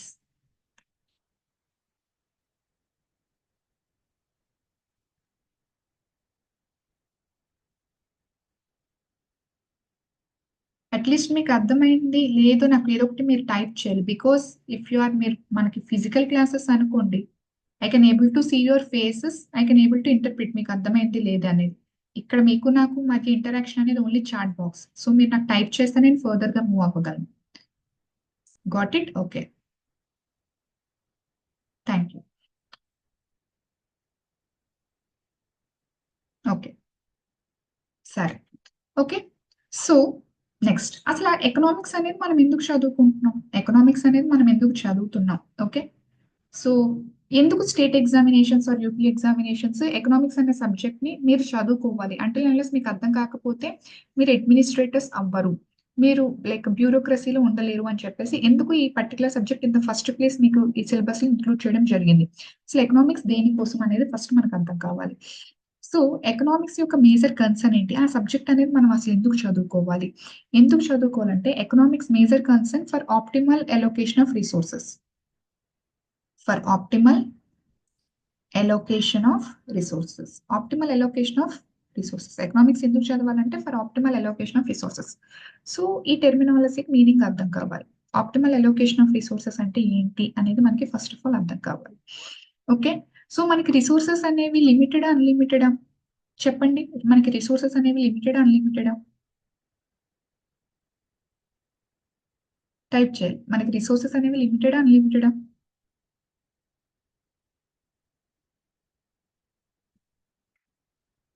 నేను అడిగిన క్వశ్చన్ డేటా ఇన్సఫిషియంట్. నేను అడిగిన క్వశ్చన్ కి డేటా ఇన్సఫిషియంట్ ఎందుకు? ఫర్ ఎగ్జాంపుల్ సీ హియర్, నేను ఇలా లైన్ వేసాను అనుకోండి, ఇది లాంగా షార్టా అని నేను అడిగితే మీరు ఎలా చెప్తారు? ఇది లాంగా షార్టా అంటే మీరు ఎలా చెప్తారు? అలా చెప్పలేరు కదా అబ్సల్యూట్ గా. దీని పక్క నేను ఏదైనా చిన్న గీత వేసాను అనుకోండి, yes madam this is long అని మీరు చెప్పగలరు. ఫర్ ఎగ్జాంపుల్ ఇలా నేను వేసాను అనుకోండి, ఎస్ మేడం అప్పుడు ఇది షార్ట్ అని మీరు చెప్పగలరు. అంటే ఇది రిలేటివ్ కదా, లాంగా షార్టా గుడ్డా బ్యాడా ఇలాంటివన్నీ ఏంటి జనరల్ గా రిలేటివ్ వర్డ్స్ అంటాం. అంటే పక్కన ఏదో ఒకటి ఉంటే దానితో కంపారిటివ్ గా చెప్పగలం, అవునా కదా? అలాగే రిసోర్సెస్ అనేవి కూడా లిమిటెడా అన్లిమిటెడా అనేది ఇది రిలేటివ్ వర్డ్. రిసోర్సెస్ అనేవి మనం లిమిటెడ్ అంటాం ఫస్ట్ నుంచి కూడా, చిన్నప్పటి నుంచి కూడా రిసోర్సెస్ అనేవి లిమిటెడ్. ఎందుకు ఇవి లిమిటెడ్? ఎందుకు ఇవి లిమిటెడ్? బికాస్ హ్యూమన్ గ్రీడ్ అనేది ఎక్కువ కాబట్టి. హ్యూమన్ గ్రీడ్ తో కంపేర్ చేస్తే అది లిమిటెడ్. మనకి గ్రీడ్ ఎక్కువ, మనకి ఆశ ఎక్కువ, మనకి ఎర్త్ మీద ఉన్న రిసోర్సెస్ సరిపోవట్లేదు, మనకి గ్రీడ్ ఎక్కువ కాబట్టి అవి లిమిటెడ్ గా అనిపిస్తున్నాయి. మేబీ లయన్స్ కి టైగర్స్ కి వాళ్ళకి ఐరన్ అవసరం లేదు, వాళ్ళకి లిథియం అవసరం లేదు, వాళ్ళకి అన్లిమిటెడ్, ఎందుకంటే ఆ వాటితో వాళ్ళు ఏమీ చేసుకోవట్లేదు. సో వాళ్ళ పర్స్పెక్టివ్స్ లో యానిమల్స్ కి అవన్నీ అన్లిమిటెడ్. బట్ మనకి దాన్ని యూటిలైజ్ చేసుకుంటున్నాం, దాన్ని ఎంజాయ్ చేస్తున్నాం. సో మనకున్న గ్రీడీనెస్ కి మన దగ్గర ఉన్న రిసోర్సెస్ అనేవి మనకి లిమిటెడ్ గా అనిపిస్తుంది. Yes, so with respect to human greed మనకి రిసోర్సెస్ అనేవి చాలా లిమిటెడ్ గా ఉన్నాయి కాబట్టి వీటిని చాలా ఆప్టిమల్ గా యూజ్ చేయాలి, ఎఫెక్టివ్ గా ఎఫిషియెంట్ గా యూజ్ చేయాలన్నమాట. అంటే ఏంటి మేడం ఎఫిషియెంట్ గా యూజ్ చేయడం అంటే ఏంటి? So see here for example మనకి ప్లాస్టిక్ ఉంది అనుకుందాం. ఈ ప్లాస్టిక్ తో నువ్వు చైర్ తయారు చేయొచ్చు, ఈ ప్లాస్టిక్ తో నువ్వు టేబుల్ తయారు చేయొచ్చు, డోర్ తయారు చేయొచ్చు, సమ్ పెన్ తయారు చేయొచ్చు, ఓకే, సమ్ ఏదైనా వెజల్ తయారు చేయొచ్చు. ఈ ప్లాస్టిక్ తో నీకు చాలా ఆప్షన్స్ ఉన్నాయి. నీ దగ్గర ప్లాస్టిక్ అనే మెటీరియల్ ఉంది, ప్లాస్టిక్ తో నువ్వు చాలా మెటీరియల్స్ ని తయారు చేయొచ్చు. అయితే ఏది తయారు చేస్తే నువ్వు ఎఫిషియెంట్ గా దాన్ని యూజ్ చేసినట్టు? వీటన్నిటిలో దేన్ని తయారు చేస్తే? మేబీ డోర్ ని తయారు చేస్తే, ఎందుకంటే సేఫ్టీ ఫర్ ద హౌసెస్. ఎందుకంటే చైర్ ఉన్నా లేకపోయినా, టేబుల్ ఉన్నా లేకపోయినా, వెజల్ ఉన్నా లేకపోయినా, డోర్ అనేది ఇంటికి అవసరం ఫర్ సేఫ్టీ. లేకపోతే పెన్ తయారు చేస్తే better for education, knowledge improvement. Okay, అంటే ఉన్న వాటిలో, అంటే ఒక దానితో you can able to manufacture so many things. Plastic తో నువ్వు చాలా చాలా తయారు చేయగలవు. బట్ వాటన్నిటిలో దేన్ని తయారు చేస్తే మాక్సిమం పీపుల్ బెనిఫిట్ అవుతారు, మాక్సిమం పీపుల్ బెనిఫిట్ అవుతారు, మాక్సిమం పీపుల్ యొక్క వెల్ఫేర్ బాగుంటుంది, మాక్సిమం పీపుల్ యొక్క బెనిఫిట్ ఎప్పుడు బెనిఫిట్ అవుతారు, మాక్సిమం పీపుల్ యొక్క వెల్ బీయింగ్ ఎప్పుడు బాగుంటుంది, వాళ్ళు ఎప్పుడు ఎక్కువ maximum number of people welfare ఎప్పుడు బాగుంటుంది, అప్పుడు నువ్వు దాన్ని ఎఫిషియెంట్ గా యూజ్ చేసినట్టు. అంటే నువ్వు ప్లాస్టిక్ ని చాలా వస్తువులు తయారు చేసే దాని బదులు నువ్వు డోర్ ని తయారు చేసావు అనుకో, అందరూ చాలా ప్రొటెక్టెడ్ గా వాళ్ళ ఓన్ హౌసెస్ లో ఉంటారు, చాలా సేఫ్టీగా ఉంటారు. సో మాక్సిమం పీపుల్ యొక్క వెల్ బీయింగ్ బాగుంటుంది సైకలాజికల్ గా. లేకపోతే నువ్వు దాన్ని పని తయారు చేసావు అనుకో, maximum number of people educated అవుతారు. సో వాళ్ళకి నాలెడ్జ్ అనేది ఇంప్రూవ్ అవుతుంది. ఆటోమేటిక్ గా వాళ్ళకి నాలెడ్జ్ ఎప్పుడైతే ఇంప్రూవ్ అవుతుందో వాళ్ళకి ఆపర్చునిటీస్ ఉంటే ఆటోమేటిక్ గా వాళ్ళ వెల్ బీయింగ్ అనేది బాగుంటుంది. అంటే ఉన్న వాటితో ఒక పర్టికులర్ రా మెటీరియల్ తో నువ్వు చాలా తయారు చేయొచ్చు. కానీ అందులో దేన్ని తయారు చేస్తే మాక్సిమం పీపుల్ యొక్క బెనిఫిట్ అనేది పెరుగుతుందో దాన్ని ఎఫిషియెంట్ యూజ్ అంటాం అనమాట. సో అలాగే ఇప్పుడు మనకి ఏదైతే రిసోర్స్ ఉందో, ఫర్ ఎగ్జాంపుల్ శాండ్ అవ్వచ్చు, లిథియం అవ్వచ్చు, some what ever may be the resource, iron అవ్వచ్చు, కోల్ అవ్వచ్చు, దాన్ని చాలా రకాలుగా యూజ్ చేయవచ్చు. బట్ దేన్ని యూజ్ చేస్తే కరెక్ట్ గా మాక్సిమం పీపుల్ బెనిఫిట్ అవుతారు, మాక్సిమం పీపుల్ యొక్క వెల్ బీయింగ్ బాగుంటుందో దాన్ని మనం ఆప్టిమల్ అలోకేషన్ ఆఫ్ రిసోర్సెస్ అంటాం. Are you getting the logic everyone? Optimal అంటే దాన్ని ఆ ఉన్న దాంతో చాలా తయారు చేయొచ్చు, ఆ మెటీరియల్ తో దేన్ని తయారు చేస్తే మాక్సిమం పీపుల్ బెనిఫిట్ అవుతారు అన్నది ఆప్టిమల్ అలోకేషన్ ఆఫ్ రిసోర్సెస్ అనమాట. సో మన దగ్గర ఉన్న రా మెటీరియల్స్ అనేవి with respect to human greed చాలా limited, with respect to human greed చాలా లిమిటెడ్ కాబట్టి ఇప్పుడు ఈ లిమిటెడ్ గా ఉన్న దాన్ని, ఈ స్కార్సిటీతో ఉన్న మా రిసోర్సెస్ ని, చాలా స్కార్స్ గా ఉన్న రిసోర్సెస్ ని ఆప్టిమల్ అలొకేషన్ చేయాలి, ఎఫెక్టివ్ యూటిలైజేషన్ చేయాలి, దానివల్ల మాక్సిమం పీపుల్ బెనిఫిట్ అవ్వాలన్నమాట. సో ఏం చేస్తే మాక్సిమం పీపుల్ బెనిఫిట్ అవుతారు, ఎలా బెనిఫిట్ అవుతారు, ఎలా చెయ్యాలి అనేది మనం ఎక్కడ నేర్చుకుంటాం? ఎకనామిక్స్ లో నేర్చుకుంటాం. Are you getting the logic? ఈ ఎకనామిక్స్ గా మనకి ఏం నేర్పిస్తుంది? ఆప్టిమల్ అలొకేషన్ ఆఫ్ రిసోర్సెస్ నేర్పిస్తుంది. ఫర్ ఎగ్జాంపుల్ సి హియర్, ఎవరు ఫర్ ఎగ్జాంపుల్ ఈ ప్రాసెస్ అంతా ఎవరు చేస్తారు అంటే, ఈ ఆప్టిమల్ అలొకేషన్ ఆఫ్ రిసోర్సెస్ ఎవరు చేస్తారు? గవర్నమెంట్ చేస్తుంది. గవర్నమెంట్ దేని ద్వారా చేస్తుంది? ఎకనామిక్స్ అనే కాన్సెప్ట్స్ ద్వారా చేస్తుంది. For example see here, government ఏంటి? ఫర్ ఎగ్జాంపుల్ ప్లాస్టిక్ ఉంది, ప్లాస్టిక్ తో నాకు పెన్ తయారు చేయాలి, కానీ మిగిలినవి ఏమీ తయారు చేయకూడదు. లైక్ చైర్ తయారు చేయకూడదు, వెజల్ తయారు చేయకూడదు, some other X Y Z ఇవన్నీ తయారు చేయొచ్చు. బట్ వీటన్నిటినీ కాకుండా ఈ ప్లాస్టిక్ అనేది ఓన్లీ పెన్ కి మాత్రమే వాడాలి, అదే ఆప్టిమల్ అలొకేషన్, దానివల్ల మోర్ పీపుల్ బెనిఫిట్ అవుతున్నారు అని ఫీల్ అయింది గవర్నమెంట్. అప్పుడేంటి, జనాలందరూ ఈ ప్లాస్టిక్ ని పెన్ మాత్రమే తయారు చేయాలి, దానికి మాత్రమే అలొకేట్ చేయాలి అని గవర్నమెంట్ ఫీల్ అయింది. అప్పుడు గవర్నమెంట్ ఏం చేస్తుంది? వీటన్నిటి మీద ట్యాక్సెస్ పెంచేస్తుంది. సో వాళ్ళకి వచ్చిన అమౌంట్ అంతా ట్యాక్స్లకే కట్టారు, దీనికి ట్యాక్స్లు అసలు కట్టాల్సిన అవసరం లేదని చెప్తుంది, ఫ్రీ సబ్సిడీస్ ఇస్తుంది. Are you getting the logic? Free subsidies, taxations ఇవన్నీ మేజర్ ఎక్స్పెండిచర్ చేస్తుంది ఈ సెక్టర్ కి. సో గవర్నమెంట్ ఈ ఎకానమీ, ట్యాక్సేషన్, ఎక్స్పెండిచర్స్, సబ్సిడీస్ ఇలాంటి ఎకనామిక్ కాన్సెప్ట్స్ అన్ని వాడి ఈ పర్టికులర్ రిసోర్సెస్ దీనికి మాత్రమే అలొకేట్ అయ్యేలా ట్రై చేస్తుంది. అవునా కదా? Are you getting the logic what I'm saying? ఈ పర్టికులర్ రిసోర్సెస్ ని పెన్ కి మాత్రమే అలొకేట్ అయ్యేలాగా ఎవరు ఇన్ష్యూర్ చేస్తున్నారు? గవర్నమెంట్. ఎలా ఇన్ష్యూర్ చేస్తుంది? Through the concepts of economics. So taxation అని, ఎక్స్పెండిచర్ చేయడం, ఓకే, సో సబ్సిడీస్ ఇవ్వటం, సో ఇలాంటివన్నీ చేసి కూడా ఆ ప్లాస్టిక్ ద్వారా ఓన్లీ పెన్ మాత్రమే తయారయ్యేలాగా గవర్నమెంట్ ఇన్ష్యూర్ చేస్తుంది through the concepts of economics. So concepts economics ఏం చెప్తుందంటే ఆప్టిమల్ అలొకేషన్ ఆఫ్ రిసోర్సెస్. ఎందుకు ఇది ఇంపార్టెంట్? ఎందుకు ఎకనామిక్స్ మనం చదవాలి, ఎందుకు ఈ రిసోర్సెస్ దానికి మాత్రమే యూజ్ చేయాలి అని ఎందుకు ఎకనామిక్స్ కన్సర్న్ చేస్తుందంటే, బికాస్ హ్యూమన్ గ్రీడీనెస్ తో కంపేర్ చేస్తే మనకున్న రిసోర్సెస్ అనేవి చాలా లిమిటెడ్. కాబట్టి మనం ఎకనామిక్స్ ని చదువుతున్నాం అంటే ఫర్ ఎగ్జాంపుల్ మనకి రిసోర్సెస్ అనేవి అన్లిమిటెడ్ గా ఉన్నాయి అనుకోండి, ఏదో అక్షయ పాత్ర లాగా ఎంత తవ్వినా కోల్ వస్తూనే ఉంది, ఎంత తవ్వినా లిథియం వస్తూనే ఉంది అనుకోండి. అప్పుడు మనకి ఎకనామిక్స్ అన్న సబ్జెక్ట్ అవసరం లేదు, ఎందుకంటే నచ్చినోడికి నచ్చినంత తవ్వుకుంటాడు, నచ్చినంత ప్రొడ్యూస్ చేస్తాడు, నచ్చింది వాడుకుంటాడు.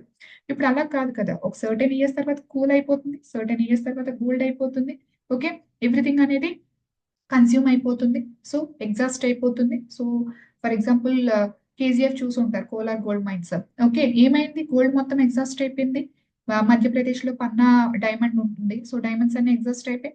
సో లైక్ ఒక సర్టెన్ తర్వాత every mineral, for example coal reserves అనేవి మన దగ్గర పడిపోతున్నాయి, మనం బయట నుంచి తెప్పించుకోవాల్సి వస్తుంది. ఎవ్రీ రిసోర్స్ అనేది జనరల్ గా చాలా లిమిటెడ్ గా ఉంటుంది మన గ్రీడీనెస్ తో, మనం ఇంకా ఇంకా ఇంకా ఇంకా తవ్వేస్తూనే ఉంటున్నాం అనమాట.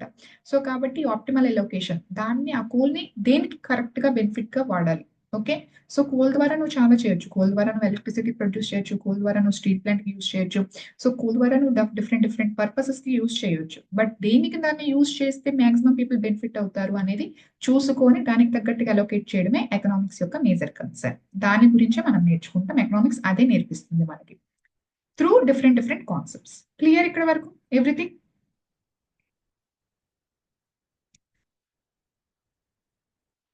Please type yes or no.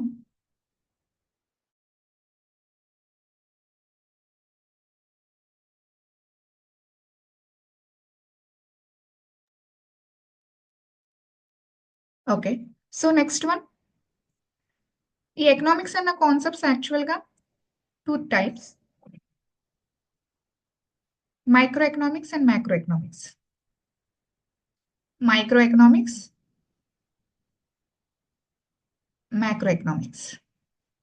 Economics general గా టూ టైప్స్ అంటున్నాను, టూ బ్రాంచెస్. ఎకనామిక్స్ అనేది యాక్చువల్ గా మనకి two branches, micro economics and macroeconomics అనమాట. So what is mean by microeconomics? So microeconomics అంటే జనరల్ గా it studies behaviour of individual units. It studies behaviour of individual economic units అనమాట. It studies behaviour of individual economic units అంటే ఒక single person గురించి, for example ఒక person యొక్క income ఎంత, okay, లేకపోతే ఒక ఇండస్ట్రీ యొక్క అవుట్పుట్ ఎంత, లేకపోతే ఒక పర్టికులర్ ప్రోడక్ట్ యొక్క ప్రైస్ ఎంత, పెన్ యొక్క ప్రైస్ ఎంత, లేకపోతే ఒక పర్టికులర్ ఇండస్ట్రీ ఎంత అవుట్పుట్ ని, ఒక కోకోకోలా లైక్ ఇండస్ట్రీ అనేది ఎన్ని కోకోకోలా బాటిల్స్ ని పర్ డే లో ప్రొడ్యూస్ చేస్తుంది, లేకపోతే పర్ మంత్ లో ప్రొడ్యూస్ చేస్తుంది, లేకపోతే ఒక పర్సన్ యొక్క ఇన్కమ్ ఎంత, డైలీ ఇన్కమ్ ఎంత, మంత్లీ ఇన్కమ్ ఎంత, యాన్యువల్. అంటే ఒక ఇండివిజువల్ ఎకనామిక్ యూనిట్స్, ఒక పర్సన్ గురించి, ఒక ఇండస్ట్రీ గురించి, ఒక పర్టికులర్ ప్రొడక్ట్ యొక్క ప్రైస్ గురించి, ఒక ఇండివిజువల్ యూనిట్ గురించి మాట్లాడింది అనుకోండి, అది మైక్రో ఎకనామిక్స్ అనమాట. అంటే ఒక ఇండివిజువల్ యూనిట్ గురించి మాట్లాడుతుంది, ఒక పర్టికులర్ పర్సన్, లేకపోతే ఒక పర్టికులర్ ఇండస్ట్రీ, లేకపోతే ఒక పర్టికులర్ ప్రొడక్ట్ యొక్క డీటెయిల్స్ ఆర్ బిహేవియర్స్ గురించి మాట్లాడితే దాన్ని మనం మైక్రో ఎకనామిక్స్ అంటాం. మరి మ్యాక్రో ఎకనామిక్స్ అంటే ఏంటి? It studies and economic system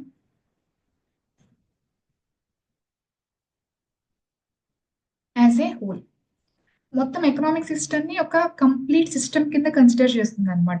ఇది ఇలా డెఫినేషన్ కన్నా నేను సింపుల్ గా ఎక్స్ప్లెయిన్ చేయడానికి ట్రై చేస్తా. నువ్వు ఒక పర్సన్, నా ఇన్కమ్ గురించి మాత్రమే నువ్వు కన్సిడర్ చేసావు అనుకో, అది నాకు పర్ క్యాపిటా ఇన్కమ్.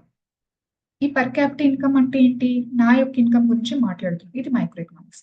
అలా కాకుండా ఇండియాలో ఉన్న అన్ని పర్సన్స్ యొక్క ఇన్కమ్ గురించి మాట్లాడేవనుకో, అప్పుడు అది నేషనల్ ఇన్కమ్ కదా. ఇండియాలో ఉన్న ఆల్ సిటిజన్స్ యొక్క ఇన్కమ్ గురించి మాట్లాడేవనుకో, అది నేషనల్ ఇన్కమ్ కదా. ఫర్ ఎగ్జాంపుల్ ఒక ఇండస్ట్రీ యొక్క అవుట్పుట్, ఓకే, పర్ డేకి ఫర్ ఎగ్జాంపుల్ ఒక పెన్ కంపెనీ ఒక 1000 పెన్స్ అనేది అవుట్పుట్ ఇచ్చింది అంటే ఒక కంపెనీ గురించి మాట్లాడుతున్నాం. అలా కాకుండా అసలు ఇండియాలో టోటల్ గా ఎన్ని ఇండస్ట్రీస్ ఉన్నాయి, డిఫరెంట్ ఇండస్ట్రీస్, ఓకే, అన్ని ఇండస్ట్రీస్ టోటల్ గా ఎన్ని అవుట్పుట్ ఇచ్చాయి అని మాట్లాడేవనుకో, can I sit is nothing but the GDP. అంటే ఇండియాలో ఎన్ని ఇండస్ట్రీస్ ఉన్నాయి, అన్ని ఇండస్ట్రీస్ ఎంత అవుట్పుట్ ఇచ్చాయి ఒక సంవత్సరానికి, it is nothing but the GDP, gross domestic product. For example ఒక పర్టికులర్ ప్రొడక్ట్ పెన్ యొక్క ప్రైస్ ఎంత ఉంది, 10 రూపీస్ ఉంది. అలా కాకుండా నీకు పెన్ యొక్క ప్రైస్, లైక్ ల్యాప్టాప్ యొక్క ప్రైస్, బుక్ యొక్క ప్రైస్, సో డిఫరెంట్ మొబైల్ యొక్క ప్రైస్, సో డిఫరెంట్ ప్రొడక్ట్ యొక్క ప్రైస్, ఆ ప్రైస్ అన్నిటికీ కూడా నువ్వు ఓవరాల్ గా యావరేజ్ కట్టేసావు. ఓకే, అంటే పెన్ యొక్క ప్రైస్ 10 రూపీస్, ల్యాప్టాప్ ఒక 50,000, మొబైల్ ఒక 10,000. సో అలాగా నెంబర్ ఆఫ్ ప్రొడక్ట్స్ అనేది నువ్వు వేస్తే యావరేజ్ వస్తుంది కదా, అది నీకు ఏమవుతుంది, ప్రైస్ లెవెల్. దాన్నే జనరల్ గా మనం ఇన్ఫ్లేషన్ అంటాం. అంటే ఇంత ధరలు ఉన్నాయి ఓవరాల్ గా, ఇంత ధరలు ఉన్నాయి, ఇంత ధరలు పెరుగుతున్నాయి, ఇంత ధరలు తగ్గుతున్నాయి ఓవరాల్ గా ఇండియాలో అని చెప్తాం. ఇవన్నీ ఫర్దర్ గా డీటెయిల్ గా నేర్చుకుంటాం, డోంట్ వరీ, నేను ఇంట్రొడక్షన్ చెప్తున్నాను కాబట్టి. సో అంటే ఇండివిజువల్ యూనిట్ గురించి మాట్లాడితే మైక్రో ఎకనామిక్స్, అలా కాకుండా as a system, whole system గురించి మాట్లాడితే then it is called as micro economics అనమాట. ఒక పర్సన్ ఒక ఇన్కమ్ గురించి మాట్లాడితే మైక్రో ఎకనామిక్స్, ఆల్ పర్సన్స్ యొక్క ఇన్కమ్ గురించి మాట్లాడితే నేషనల్ ఇన్కమ్, ఒక ఇండస్ట్రీ యొక్క అవుట్పుట్ గురించి మాట్లాడుతున్నాం, అది జస్ట్ అవుట్పుట్, అది మైక్రో ఎకనామిక్స్. అలా కాకుండా ఇండియాలో ఉన్న ఆల్ ఇండస్ట్రీస్ యొక్క అవుట్పుట్ గురించి మాట్లాడితే అది GD. Are you getting the logic, everything? So that is the major difference between micro economics and micro economics. యాక్చువల్గా మీకు సిలబస్ లో మైక్రో ఎకనామిక్స్ లేదు అసలు, కానీ ఇందులో నేను డిమాండ్ అండ్ సప్లై కాన్సెప్ట్ అయితే మాత్రం ఖచ్చితంగా ఎక్స్ప్లెయిన్ చేస్తాను, ఈవెన్ తో సిలబస్ లో లేకపోయినా. ఎందుకంటే అది చెప్పకుండా ఎకనామిక్స్ మీకు అసలు అర్థం కాదు. Okay, demand and supply concepts లేకుండా మీకు ఎకనామిక్స్ ఏమీ అర్థం కాదు. సో కొన్ని కొన్ని టాపిక్స్ మీకు సిలబస్ లో ఉండవు, బట్ స్టిల్ నేను ఎక్స్ప్లెయిన్ చేయడం జరుగుతుంది, ఎందుకంటే to make the concepts easier for you. Okay, అది please mind it. Okay, and moreover these macroeconomics concepts ని అందుకే జనరల్ గా మనం it takes into account overall aggregates and averages అని పిలుస్తాం అనమాట. ఎందుకంటే ఇది అగ్రిగేట్, ఒక పర్సన్ యొక్క income per capita income, all person అంటే అందరినీ కలిపాం, it is the nothing but aggregate, ఇది అగ్రిగేటే కదా. అలాగే ఒక పర్టికులర్ ఇండస్ట్రీ యొక్క అవుట్పుట్, ఇక్కడ కంప్లీట్ ఎంటైర్ ఇండస్ట్రీ యొక్క అవుట్పుట్, సో ఇది అగ్రిగేటే కదా. జీడిపి అంటే అన్ని కంబైన్ చేసి అగ్రిగేటెడ్ గా మాట్లాడుతున్నాం. మరి యావరేజెస్ ఏంటి, ఇక్కడ ఒక పెన్ యొక్క ప్రైస్, ఇక్కడ ఆల్ పర్టికులర్ ప్రొడక్ట్స్ యొక్క ప్రైసెస్ ని యావరేజ్ చేసాం, టోటల్ గా ఇంత ప్రైసెస్ ఉన్నాయి, ఇంత ధరలు ఉన్నాయి ఎకానమీలో అని చెప్పడానికి, అది యావరేజ్ చేసాం. ఓకే, దాన్ని ఇన్ఫ్లేషన్ అంట. అంటే మైక్రో ఎకనామిక్స్ లో అన్ని ఏముంటాయి, అగ్రిగేట్స్ కానీ యావరేజెస్ కానీ ఉంటాయి అనమాట. మైక్రో ఎకనామిక్స్ లో ఓన్లీ ఒక పర్టికులర్ సింగిల్ ఎకనామిక్ యూనిట్ గురించి ఉండడం జరుగుతుంది అనమాట. ఓకే, అండ్ ఇది the basic 2 branches of economics అనమాట. మీకు మైక్రో ఎకనామిక్స్ అయితే ఏమీ సిలబస్ లో లేదు, బట్ అందులో ఒక కాన్సెప్ట్ మాత్రం నేను ఒక పర్టికులర్ చాప్టర్ మాత్రం సిలబస్ లో లేకపోయినా నేను ఎక్స్ప్లెయిన్ చేస్తాను to understand the further micro economics concepts better. Micro economics concepts అర్థం చేసుకోవాలంటే మైక్రో ఎకనామిక్స్ కాన్సెప్ట్ లో డిమాండ్ అండ్ సప్లై కాన్సెప్ట్ మీకు అర్థం కాదు, దానికోసం ఎక్స్ప్లెయిన్ చేస్తాను. అండ్ ఫైనల్ గా what is the difference between economics and economy? So economics కి ఎకానమీకి డిఫరెన్స్ ఏంటి, రెండు ఒకటేనా? యాక్చువల్ గా ఎకనామిక్స్ అనేది ఏంటంటే ఇట్స్ ఏ సబ్జెక్ట్, ఇది థియరీ. ఎకనామిక్స్ అనేది ఒక సబ్జెక్ట్. ఓకే, ఇది ప్రొడక్షన్ గురించి, డిస్ట్రిబ్యూషన్ గురించి, కన్సంప్షన్ గురించి, ప్రొడక్షన్ గురించి, డిస్ట్రిబ్యూషన్ గురించి, కన్సంప్షన్ గురించి మాట్లాడుతుంది. ఎకానమీ ఏదైతే ఉందో, ఈ సబ్జెక్ట్ ఏదైతే ఉంటుందో, if you are applying this subject to a particular region, ఒక పర్టికులర్ రీజియన్ కి నువ్వు ఈ సబ్జెక్ట్ ని అప్లై చేస్తున్నావు. ఓకే, అంటే ఒక పర్టికులర్ రీజియన్ లో ఈ సబ్జెక్ట్ ని నువ్వు అప్లై చేస్తున్నావు అనుకోండి, then it is called as economy. అంటే కాన్సెప్ట్స్ ఒకటే, బట్ ఆ కాన్సెప్ట్స్ ని కాంటెక్స్ట్ పరంగా రీజియన్ స్పెసిఫిక్ గా నువ్వు అప్లై చేస్తున్నావు అనుకోండి, అది ఎకానమీ. అందుకే మీకు Indian economy, okay, AP economy, Telangana economy అని రాస్తారు. ఏంటి రెండింటికి డిఫరెన్స్, ఎకనామిక్స్ కి ఎకానమీకి డిఫరెన్స్ ఏంటి? సో సీ హియర్, సింపుల్ గా చెప్తాను. See here, for example, sorry,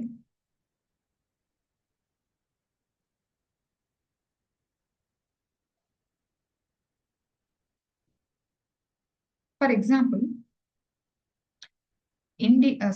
Andhra and Telangana తీసుకుందాం. ఆంధ్ర అండ్ తెలంగాణ డిఫరెన్సెస్ చూద్దాం. Andhra more or less coastal region, and moreover మనకి రెయిన్స్ బాగానే ఉంటాయి, రెయిన్ఫాల్ బాగానే ఉంటుంది, because of south west monsoon ఇండియాకి రీచ్ అవుతుంది కాబట్టి ఆంధ్రాకి రీచ్ అవుతుంది. మేడం మాకు ఇలాంటివన్నీ తెలియదు అంటే, మీరు ఫర్దర్ గా క్లాసెస్ నేర్చుకున్నప్పుడు ఇవన్నీ అర్థం అవుతాయి అనమాట, don't worry. So India by nature, Andhra by nature వర్షాలన్నీ బాగానే ఉంటాయి ఆంధ్రాకి. Okay, coastal region and rains బాగానే ఉంటాయి. తెలంగాణ ఇంటీరియర్ రీజియన్ అండ్ అది రెయిన్ షాడో రీజియన్ అవ్వటం వల్ల వర్షాలు పడవు.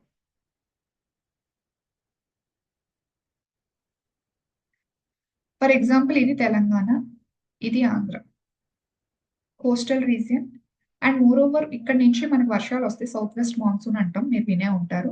సో ఇక్కడ యాక్చువల్ గా మనకు ప్రాబ్లం ఏంటంటే ఇక్కడ వెస్ట్రన్ ఘాట్స్ ఉంటాయి కదా, మౌంటైన్ ఇలా ఉండేటప్పుడు ఏదైనా విండ్ ఇలా వచ్చినప్పుడు ఇక్కడికి పైకి వెళ్తూ వర్షం క్లౌడ్స్ అయ్యి ఇక్కడే ఫామ్ అయ్యి ఇక్కడే వర్షం పడిపోతుంది. ఇటు సైడ్ వస్తున్నప్పుడు వర్షం పడదన్నమాట. జోగ్రఫీలో ఈ కాన్సెప్ట్స్ నేర్చుకుంటారు, ఎడియాబాటిక్ హీటింగ్, అడియాబాటిక్ కూలింగ్స్ అని చెప్పి ఈ కాన్సెప్ట్స్ అన్ని మీరు నేర్చుకుంటారు అక్కడ.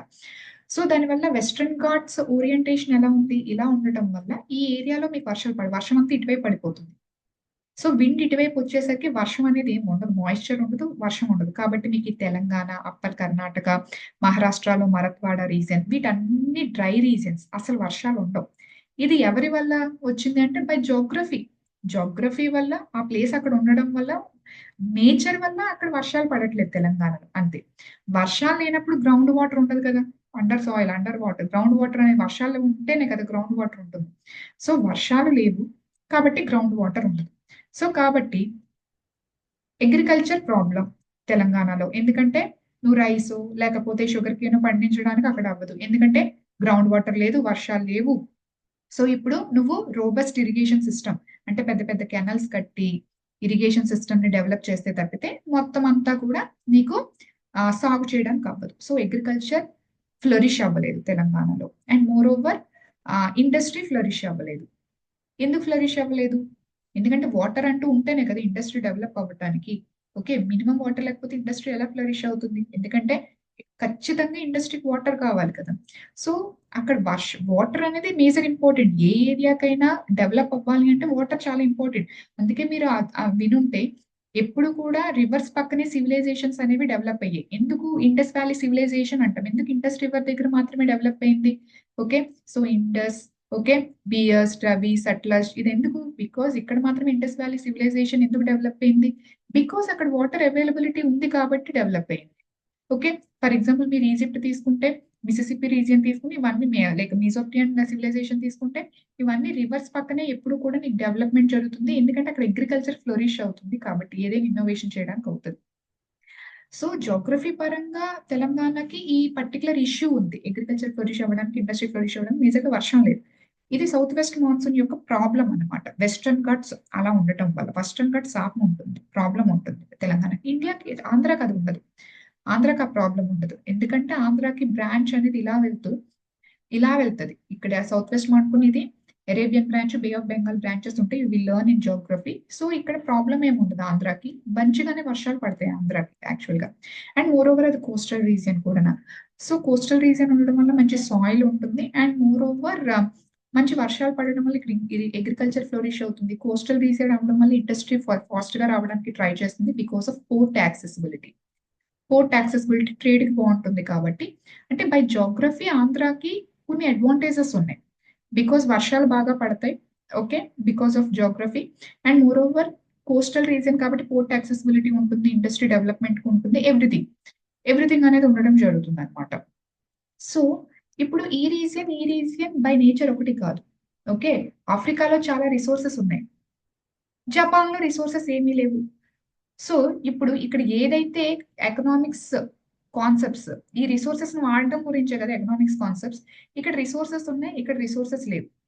ఇప్పుడు రెండింటికి నువ్వు ఒకే టైప్ ఆఫ్ కాన్సెప్ట్స్ ని ఎలా అప్లై చేస్తావు?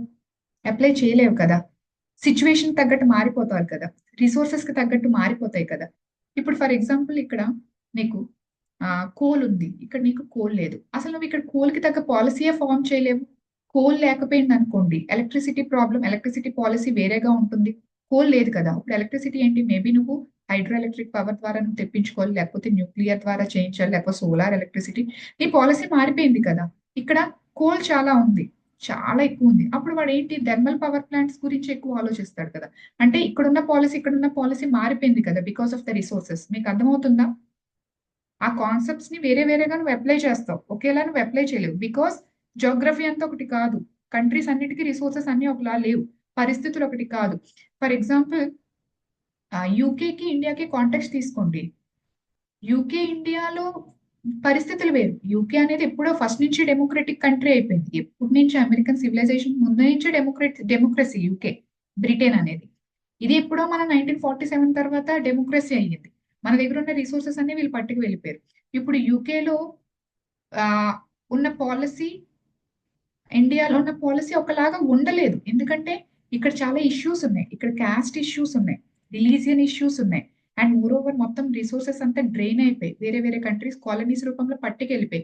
సో ఇక్కడ ప్రజలందరికీ పోవర్టీ ఎక్కువ, ఇక్కడ అన్ని ప్రాబ్లమ్స్ ఎక్కువ. ఇక్కడున్న పాలసీ ఒకలా ఉంటుంది, ఇక్కడున్న రిసోర్స్ అలొకేషన్ వేరేగా ఉంటుంది.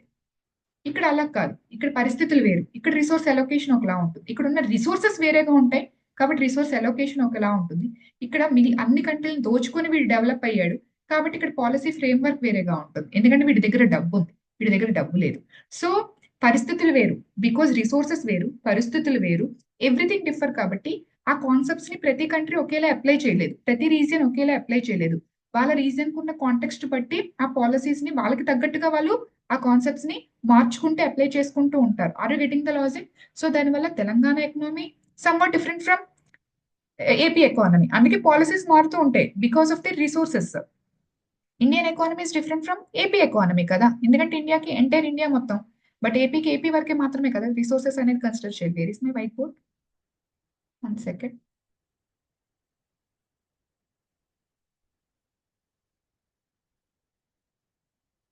అమ్మా వైట్ బోర్డ్ కనిపిస్తుందా? నేను రాసింది కనిపిస్తుందా?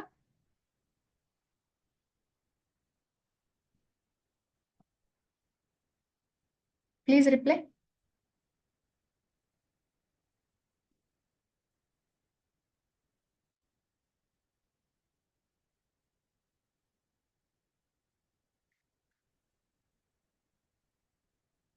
Okay, yes. సో క్లియర్ ఇక్కడ వరకు? What is the basic difference between economy and economics? Everything. నేను జస్ట్ ఇంట్రొడక్షన్ చెప్పాను మొత్తం, ఎకనామిక్స్ కి ఎకానమీకి ఎందుకు చదువుతున్నాం ఏంటి అనేది. Okay, yes. Okay, so just నేను ఒకసారి ఇంట్రొడక్షన్ మొత్తం జస్ట్ 2 ముక్కల్లో చెప్పేస్తాను, ఫాస్ట్ గా జస్ట్ వినండి. సో మనం ఎక్కడి నుంచి స్టార్ట్ చేసాం? So first of all economics అంటే ఏంటి అని స్టార్ట్ చేసాం. సో ఎకనామిక్స్ అంటే నేను గ్లిమ్స్ గా చెప్తున్నాను, ఓకే, సో దట్ మీకు క్విక్ రివిజన్ గా ఉంటుంది. కాబట్టి జస్ట్ ఒక 5 మినిట్స్, 5 మినిట్స్ అవసరం 2 మినిట్స్ లో మాట్లాడతాను. అంటే ఓవరాల్ సెన్స్ మీకు అర్థమైందా లేదా చూడండి. సో ఎకనామిక్స్ అంటే జనరల్ గా ఇది మనీ గురించి మాట్లాడే సబ్జెక్ట్ కాదు, మనీ కాదు, మచ్ మోర్ థింగ్స్ ఉంటాయి ఇందులో. ఓకే, డస్ నాట్, ఇది మనీ గురించి అంటే ఇది నేరో కాన్సెప్ట్, మనీ గురించి కాదు, చాలా ఎక్కువ కాన్సెప్ట్స్ గురించి మాట్లాడతాం. వేరే కాన్సెప్ట్స్ గురించి మాట్లాడతాం. ఏంటవి? ప్రొడక్షన్, కన్సప్షన్, డిస్ట్రిబ్యూషన్, వీటి గురించి మాట్లాడతాం. ఏంటి ఇవి? ఫర్దర్ క్లాసెస్ లో వీటి గురించి డీటెయిల్ గా నేర్చుకుంటాం ఎకానమీలో.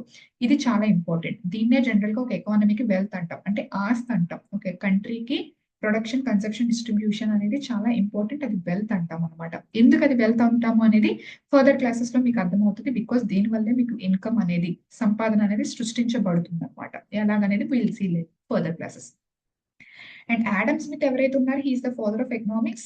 బికాస్ అతను 1776 లో రాసిన and inquiry into the nature and the causes of wealth of nations అనే బుక్ ద్వారా ఎకనామిక్స్ అనే సబ్జెక్ట్ ని ఫిలాసఫీ నుంచి బయటికి తీసి సబ్జెక్ట్ ని ఎమర్జ్ చేశారు. That's why is called as father of economics అని చెప్తాం. అండ్ ఇతను జనరల్ గా ఏంటంటే ఎకనామిక్స్ ని వెల్త్ ఆఫ్ సైన్స్ అని పిలుస్తారు. బట్ అతను సైన్స్ అని పిలిచారు కానీ ఇది యాజ్ రియాలిటీ సైన్స్ కాదనమాట, ఇట్స్ ఏ సోషల్ సైన్స్ అనమాట.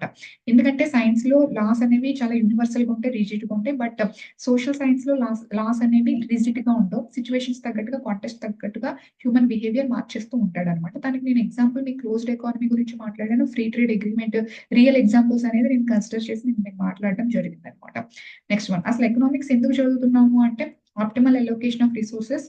ఎందుకు రిసోర్సెస్ ఆప్టిమల్ ఎలోకేషన్ అంటే ఏంటంటే, సో ఫర్ అంటే నువ్వు రిసోర్సెస్ ని ఎలా యూటిలైజ్ చేయాలి అంటే మాక్సిమం పీపుల్ యొక్క బెనిఫిట్ పొందేలాగా, మాక్సిమం పీపుల్ వెల్ బీయింగ్ అనేది పెరిగేలాగా నువ్వు ఆ రిసోర్సెస్ ని అలొకేట్ చేయాలి. ఎవరు అలొకేట్ చేస్తారు? Government.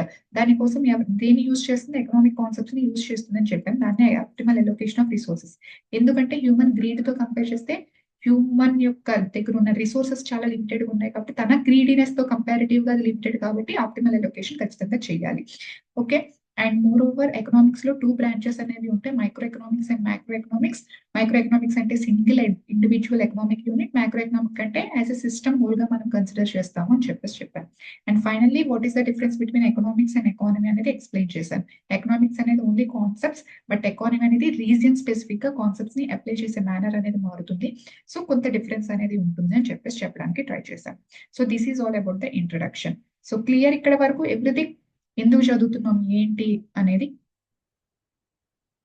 So I try to give the glimpse economics అంటే ఏంటి అనేది ఇంట్రొడక్షన్ ఇవ్వడానికి ట్రై చేశాను. ఓకే, సో నో డౌట్స్, మనం యాక్చువల్ సిలబస్ స్టార్ట్ చేసేసి కదా.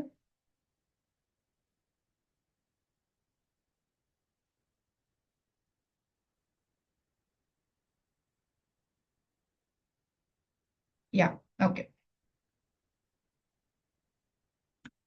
సరే. So first chapter money and banking. General గా మీకు ఇది ఎక్కువ పోర్షనే ఇవ్వటం జరిగింది. ఇది ద బిగ్గెస్ట్ చాప్టర్ అనమాట. యాక్చువల్ గా మీకున్న సిలబస్ లో ద బిగ్గెస్ట్ చాప్టర్ ఇదే అనమాట. ఒక సీక్వెన్స్ లో వెళ్ళాలి. ఇందులో 4 to 5 మాడ్యూల్స్ ఉంటాయి.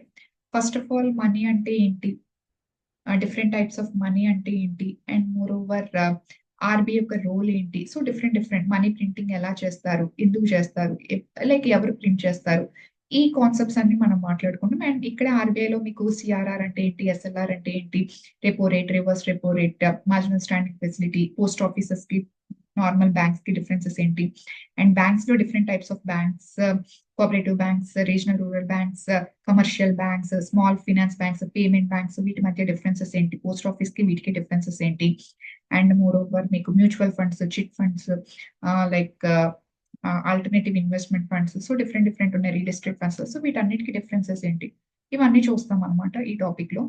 అండ్ మోర్ ఓవర్ బ్యాంక్ లో లైక్ ఒకవేళ లోన్ కట్టకపోతే ఏమవుతుంది, ఎన్పిఎస్ గురించి మాట్లాడతాం, ఏమేమి యాక్షన్ ప్లాన్స్ తీసుకుంటుంది. So and more over banking లో మేజర్ గా హౌ పాలసీ ఫ్రేమ్వర్క్ ఎలా జరుగుతుంది, ఎందుకు ఇంట్రెస్ట్ రేట్స్ ఎలా ఫిక్స్ అవుతాయి, ఎవ్రీథింగ్ అనమాట. ఎంటైర్ బ్యాంకింగ్ సెక్టర్ అంటే ఆల్ ఫైనాన్షియల్ ఇన్స్టిట్యూషన్స్ గురించి మీకు నాలెడ్జ్ అనేది ఇవ్వడం జరుగుతుంది అనమాట, ఎవ్రీథింగ్. అండ్ ఇది మీకు కాన్సెప్ట్ పరంగా ఎగ్జామినేషన్ ఓరియంటేషన్ లో ఇంపార్టెంట్. అండ్ మోర్ ఓవర్ మీకు ఒక జనరల్ అవేర్నెస్ ఇవ్వడానికి కూడా ఈ చాప్టర్ చాలా యూజ్ అవుతుంది అనమాట. అంటే you can able to understand మీ చుట్టుపక్కల ఉన్న, బికాస్ ఇక్కడ మనం ఇన్సూరెన్స్ కంపెనీస్ గురించి, మ్యూచువల్ ఫండ్స్ గురించి ఎవ్రీథింగ్ మాట్లాడతాం. సో దానివల్ల ఒక వైడ్ నాలెడ్జ్ అనేది మీకు వస్తుంది. సో ఇది మీకు only not only for examination point of view, ఈ సబ్జెక్ట్ మీకు మీ పర్సనల్ గా కూడా మీ చుట్టుపక్కల ఏం జరుగుతుందని తెలుసుకోవడానికి యూజ్ అవుతుంది. యాక్చువల్ గా that is the greatest benefit అనమాట. ఓకే, సో జనరల్ గా మనం ఇప్పటి వరకు చదువుకున్న సబ్జెక్ట్స్ రియాలిటీలో మనకి ఎలా యూస్ అవుతాయి అనేది, ఏం చదివాను, ఎందుకు చదివాను అన్నట్టు ఉంటుంది. బికాస్ రియాలిటీ అప్లికేషన్ ఆ సబ్జెక్ట్ ని మనం చూడడం జనరల్ గా. ఫర్ ఎగ్జాంపుల్ మీరు ఏ ఇంజనీరింగ్ బ్యాక్గ్రౌండ్ చూసినా అలాంటివి. బట్ ఎందుకంటే until unless you get the job, నేను ఒకటి చదివాను ఒకటి చేశాను అన్నట్టు అంటారు అనమాట. బట్ ఇది అలా కాదనమాట. మీరు నేర్చుకుంటున్న ప్రతి టాపిక్ మీ చుట్టుపక్కల మీకు కనిపిస్తుంది అనమాట. Not only this subject. For example మీరు పాలిటీ చదువుతున్నారు అనుకోండి, సో మీకు డే టు డే అఫైర్స్ ఏంటి అనేది మీకు క్లారిటీ అనేది రావడం జరుగుతుంది. And everything. ఓకే, జోగ్రఫీ చదువుతున్నారు అనుకోండి, సో విండ్ మూమెంట్స్, సో ఇలాంటివన్నీ మీకు తెలుస్తుంటాయి. సో ఎందుకు వర్షాలు పడుతున్నాయి, ఎందుకు వర్షాలు పడట్లేదు, ఈ డిఫరెన్సెస్ అనేది మీకు తెలుస్తూ ఉంటుంది. సో మోర్ ఆర్ లెస్ ఏంటంటే not only for the examination point of view, మీకు ఇలా కూడా బెనిఫిట్ అవ్వడానికి ట్రై ఉంటుంది అనమాట. ఓకే, సరే. It's a biggest module actual గా. సో కొంచెం టైం పడుతుంది. వన్స్ ఇది కంప్లీట్ చేస్తే మాక్సిమం గ్రిప్ అనేది ఎకానమీలో మీకు రావడం జరుగుతుంది. Okay, okay, so let's start with the first concepts, money and banking. మీకు ఇప్పుడు వచ్చిన latest concepts like what is అంటే క్రిప్టో కరెన్సీ అంటున్నారు, డిజిటల్ కరెన్సీ అంటున్నారు. ఫ్యూచర్ లో మన దగ్గర నోట్స్ ఉండవు, కాయిన్స్ ఉండవు. So different different crypto currencies, digital currencies తర్వాత ఇంక ఉండవా. ఓకే, అండ్ మోర్ ఓవర్ మనకి 2000 నోట్స్ అవి బ్యాన్ చేసి డిమానిటైజేషన్ అయ్యింది, అది బ్యాన్ చేయొచ్చా, ఒకవేళ అలా బ్యాన్ చేస్తే ఏంటి, ఇప్పుడు ప్రెసెంట్ మనం వాడుతున్నది కూడా బ్యాన్ చేయొచ్చా. ఈ టైప్ ఆఫ్ క్రిటికల్ కాన్సెప్ట్స్ అన్ని ఇప్పుడు వస్తున్న లేటెస్ట్ డెవలప్మెంట్స్.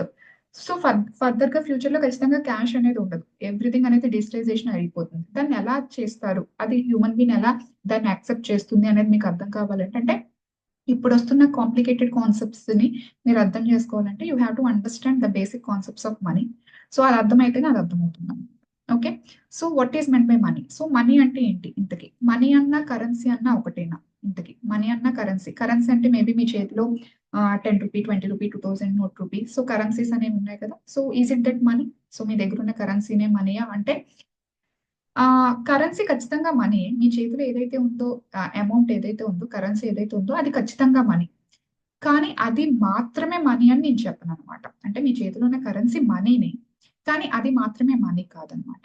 ఎందుకంటే money could be anything. Money అనేది ఏదైనా అవ్వచ్చు. That should be accepted by the society. General గా అది సొసైటీ యాక్సెప్ట్ చేయాలన్నమాట. అది సొసైటీ యాక్సెప్ట్ చేసింది అనుకోండి, అది ఖచ్చితంగా మనీ అవుతుంది అనమాట. ఓకే. అండ్ అంటే ఏంటి? ఫర్ ఎగ్జాంపుల్ లెట్స్ దీని ఎవల్యూషన్ ఆఫ్ మనీ గురించి ఒకసారి మనం చూద్దాం. ఓకే. Evolution of money. మీరు అందరూ వినే ఉంటారు బార్టర్ సిస్టమ్. అంటే జనరల్ గా మనకి మనీ అనేది ఉండదు. బార్టర్ సిస్టమ్ అనేది ఉంది. బట్ నిజంగా బార్టర్ సిస్టమ్ లో ఆ లైఫ్ అనేది ఎలా ఉంటుంది? మనీ లేకుండా సొసైటీ ఎలా ఎగ్జిస్ట్ అవుతుంది? అక్కడి నుంచి మనీ అనేది ఎలా డెవలప్ అయింది? ఎలా ఎవల్యూట్ జరిగింది అనేది ఇక్కడ మనం చూస్తాం. జనరల్ గా మన బార్టర్ సిస్టమ్ అంటే ఏంటి? ఫర్ ఎగ్జాంపుల్ నేను ఒక గ్రెయిన్స్ ని పండిస్తున్నాను. ఫర్ ఎగ్జాంపుల్ నేను ఏదో వీట్ ని పండిస్తున్నాను. అవతల వాడు ఏదో చైర్స్ పండిస్తాడు. నా దగ్గర ఉన్న వీట్ అనేది చైర్స్ ఉన్న వాడికి ఇచ్చేస్తాను. అవతల వాడి దగ్గర ఉన్న చైర్స్ అనేది వీట్ ఉన్న వాడికి ఇచ్చేస్తాడు.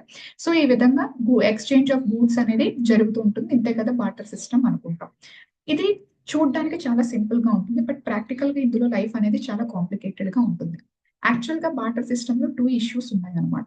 ఒకటి double coincidence of wands, double coincidence of wands and more over valuation problem అనమాట. బార్టర్ సిస్టమ్ లో ఏంటి ప్రాబ్లం అంటే డబల్ కోఇన్సిడెన్స్ ఆఫ్ వాంట్స్. అంటే ఏంటి? ఫర్ ఎగ్జాంపుల్ ఏ అనేవాడు ఉన్నాడు, ఇక్కడ బి అనేవాడు ఉన్నాడు. సో ఏ అనేవాడు ఏంటంటే వీటిని పండించాడు, వీడికి ఏంటంటే చైర్స్ కావాలన్నమాట. సో వీడు ఏం చేయగలడు? చైర్స్ కావాలి అంటే వీటిని మాత్రమే ఇవ్వగలడు. సో బి అనే పర్సన్ దగ్గరికి వెళ్ళి నా దగ్గర వీట్ ఉంది, నీ దగ్గర చైర్స్ ఉంటే ఇవ్వా అని అడుగుతాడు. వీడు ఏం చేస్తాడు? సారీ, నేను చైర్స్ అసలు ప్రొడ్యూస్ చేయలేదు, నా దగ్గర పెన్స్ ఉన్నాయి, పెన్స్ కావాలంటే ఇస్తాను అంటాడు. సారీ, నాకు పెన్స్ అవసరం లేదు అంటాడు. నెక్స్ట్ సి దగ్గరికి వెళ్తాడు. నీ దగ్గర చైర్స్ ఉన్నాయి, నాకు చైర్స్ కావాలి, నా దగ్గర ఉన్న వీట్ ఇస్తాను అంటాడు. నాకు చైర్స్ అయితే కావాలి, బట్ నేను వీట్ అనేది తీసుకోలేదు. సారీ, నాకు లైక్ వీట్ అయితే కావాలి, బట్ నా దగ్గర చైర్స్ అవసరం లేదు. ఓకే, నా దగ్గర చైర్స్ మాత్రమే ఉన్నాయి. So I'm sorry.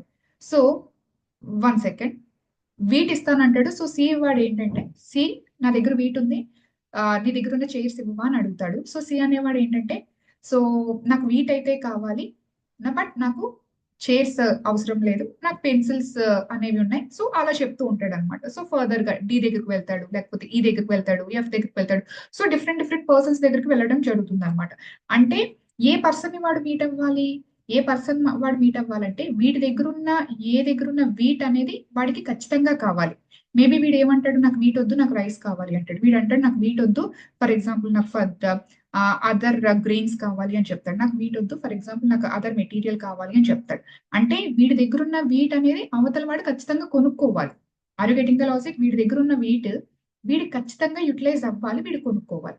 అండ్ వీడి దగ్గర ఉన్న మెటీరియల్ మేబీ చైర్స్ అవ్వచ్చు, ఏదొచ్చు, ఇది ఖచ్చితంగా వీడికి యూజ్ అవ్వాలన్నమాట. అంటే వీళ్ళిద్దరికి సేమ్ కోఇన్సిడెన్స్ ఆఫ్ వాన్స్ కావాలన్నమాట. అంటే వీడి ప్రొడ్యూస్ చేసింది వీడి ఖచ్చితంగా యూటిలైజ్ అవ్వాలి, వీడి ప్రొడ్యూస్ చేసింది వీడి ఖచ్చితంగా యూటిలైజ్ అవ్వాలి. అంటే వీడు ఖచ్చితంగా వీళ్ళిద్దరూ మ్యూచువల్ బెనిఫిట్ పొందాలి అంటే అంతమందిని వీడు వెతకాలి. అంటే అంతమందిలో అలాంటి వాడిని వీడు వెతకాలి. ఎంతమంది దగ్గరికి వెళ్ళి ఇలా అడుగుతాడు? ఓకే, ఎంతమంది దగ్గరికి ఇలా వెళ్ళి అడుగుతాడు? సో మేబీ ఇది ప్రాక్టికల్ గా ప్రాబ్లమేటిక్ గా అవుతుంది. టైం అనేది పడుతుంది ఖచ్చితంగా. దీన్నే డబల్ కోఇన్సిడెన్స్ ఆఫ్ వాన్స్ అంటాం.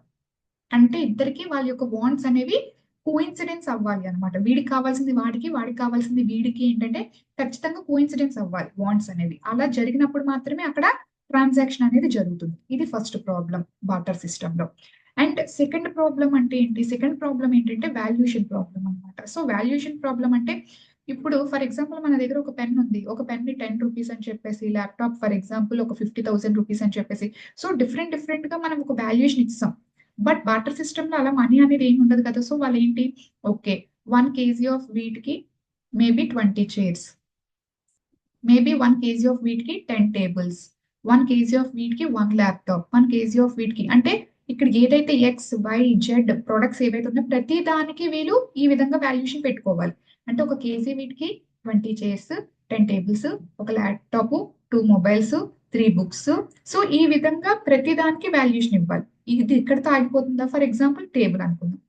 ఇప్పుడు మళ్ళీ టేబుల్ కి ఓకే, ఒక టేబుల్ కి మేబీ సో లైక్ 1/4 వీట్, ఒక టేబుల్ కి మేబీ 10 చైర్స్, ఒక టేబుల్ కి మేబీ 2 బుక్స్, ఒక టేబుల్ కి సమ్ ఎక్సెల్, ఒక టేబుల్ కి ఇంత, ఇలాగా. అంటే ప్రతి ప్రోడక్ట్ కి. మళ్ళీ ఫర్ ఎగ్జాంపుల్ ఒక పెన్ కి అయితే maybe so 20 grams of wheat, ఒక పెన్ కి మేబీ ఒక చైర్, ఒక పెన్ కి మేబీ ఒక laptop. Are you getting the logic? అంటే ప్రతి ప్రోడక్ట్ కి, అంటే మీ సొసైటీలో ఏవైతే ప్రొడక్ట్స్ మీరు యూజ్ చేస్తున్నారో ఆ ప్రతి ప్రోడక్ట్ కి 100 ప్రొడక్ట్స్ ఉన్నాయి అనుకోండి. ఒక ప్రోడక్ట్ కి రిమైనింగ్ 99 ప్రొడక్ట్స్ తో వాల్యుయేషన్ ఇవ్వాలి. మళ్ళీ 99 లో ఉన్న ప్రోడక్ట్ కి రిమైనింగ్ 99 ప్రొడక్ట్స్ తో వాల్యుయేషన్ ఇవ్వాలి. అది ప్రాక్టికల్ గా చాలా ప్రాబ్లం. గుర్తు కూడా పెట్టుకోలేరు అలాగా. మీకు అర్థమవుతుందా? ఎంతని గుర్తు పెట్టుకోగలరు? దీనికి స్పెసిఫిక్ గా, దీనికి స్పెసిఫిక్ గా వాల్యుయేషన్ అనేది చాలా కాంప్లికేటెడ్ గా ఉంటుంది అనమాట బార్టర్ సిస్టమ్. యాక్చువల్ గా these are the 2 major issues of barter system. మనం అనుకుంటాం వీడు వాడికి ఇచ్చేస్తాడు, వాడు వీడికి ఇచ్చేస్తాడు, అయిపోయిందని. కానీ అలా వాళ్ళిద్దరికి డబుల్ కోఇన్సిడెన్స్ ఆఫ్ వాన్స్ కలవాలి కదా, వాళ్ళిద్దరి యొక్క వాన్స్ కోయిన్సైడ్ అవ్వాలి ఖచ్చితంగా. అప్పుడు మాత్రమే ట్రాన్సాక్షన్ జరుగుతుంది. అంతవరకు వీడి వెతుకులాట అనేది కంటిన్యూ అవుతూనే ఉంటుంది అనమాట. ఆ సర్చ్ అనేది కంటిన్యూ అవుతుంది. అది ఫస్ట్ ప్రాబ్లం. వీడి వాంట్స్ వాడికి, వాడి వాంట్స్ వీడికి లైక్ కోయిన్సైడ్ అవ్వాలంటే ఫస్ట్ ఆఫ్ ఆల్ అది time taken process. And second one వచ్చేసి ఏంటంటే ప్రతి ప్రోడక్ట్ కి వాల్యుయేషన్ ఉండాలి. అంత వాల్యుయేషన్ గుర్తుపెట్టుకోవడం అనేది ఒక ఎకానమీలో ఇంపాసిబుల్ అనమాట. ఓకే, సో ఈ ఇష్యూస్ ఉండటం వల్ల మనీ అన్న కాన్సెప్ట్, మీడియం ఆఫ్ ఎక్స్చేంజ్ అనేది ఉండాలి. అంటే మనీ అన్న కాన్సెప్ట్ అనేది ఎవాల్వ్ అయింది. ఈ tax as a medium of exchange అనమాట. ఓకే, సో అంటే ఎలాగా? ఫర్ ఎగ్జాంపుల్ వీడు 1 kg ఆఫ్ వీట్ కి 10 rupees. Okay, for example 2 chairs కి 10 రూపీస్ అన్నాం అనుకోండి. ఇప్పుడు ఏమంటాడు?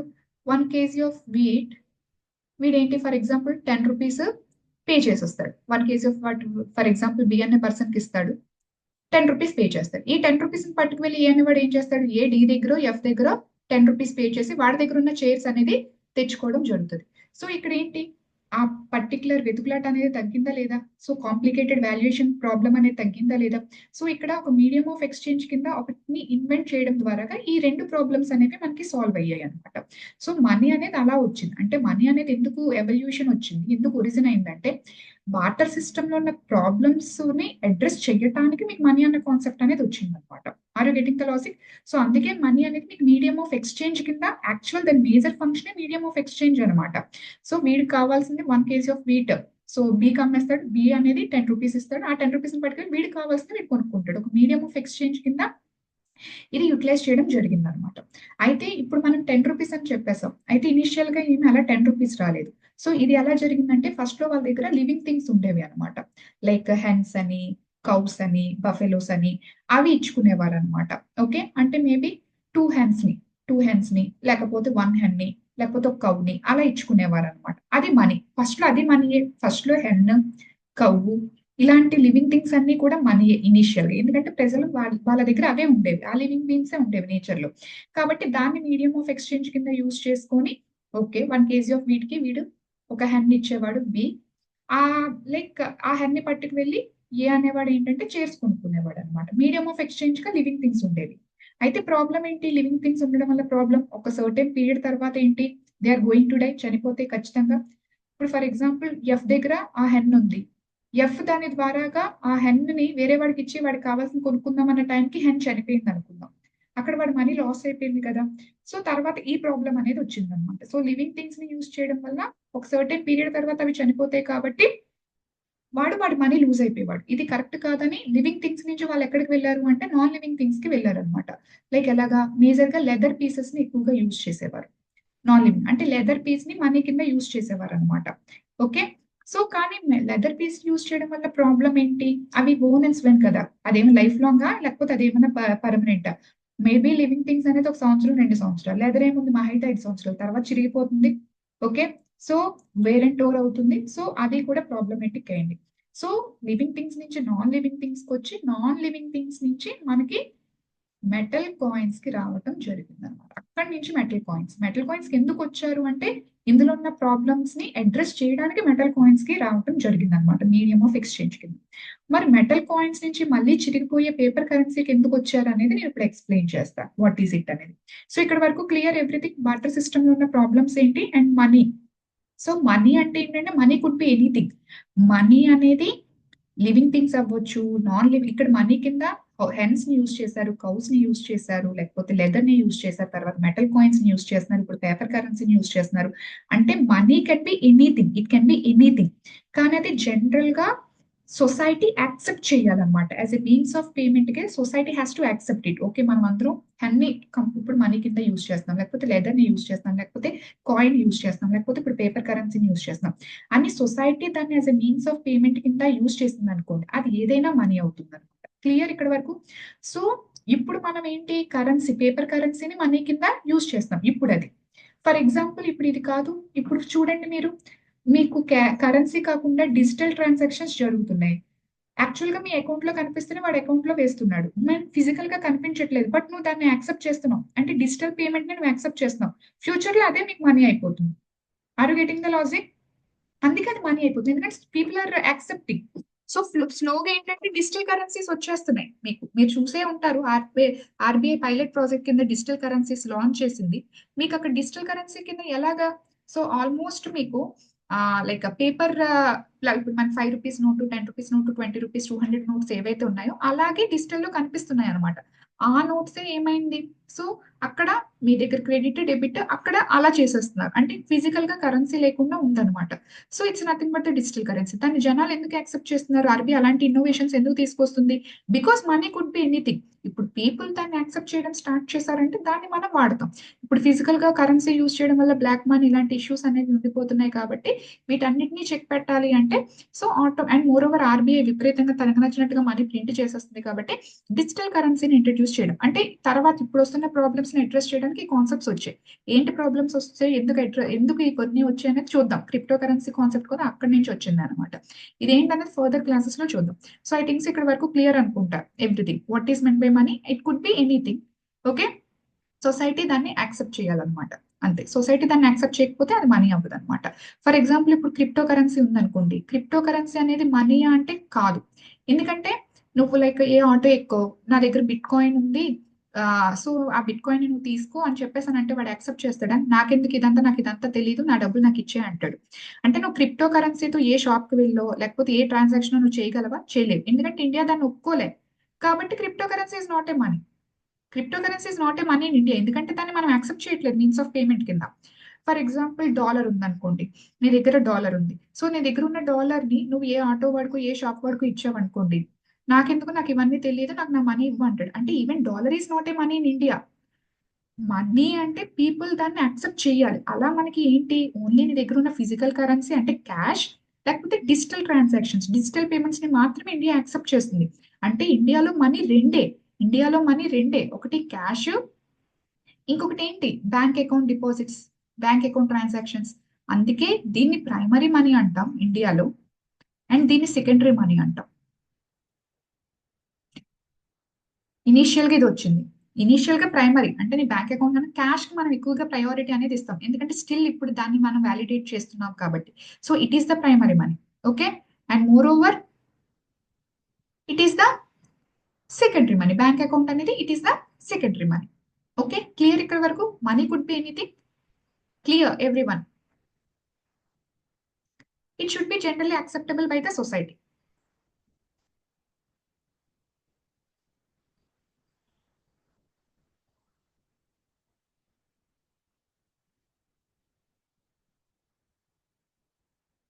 Please type yes or no. Any doubts? Clear? Okay.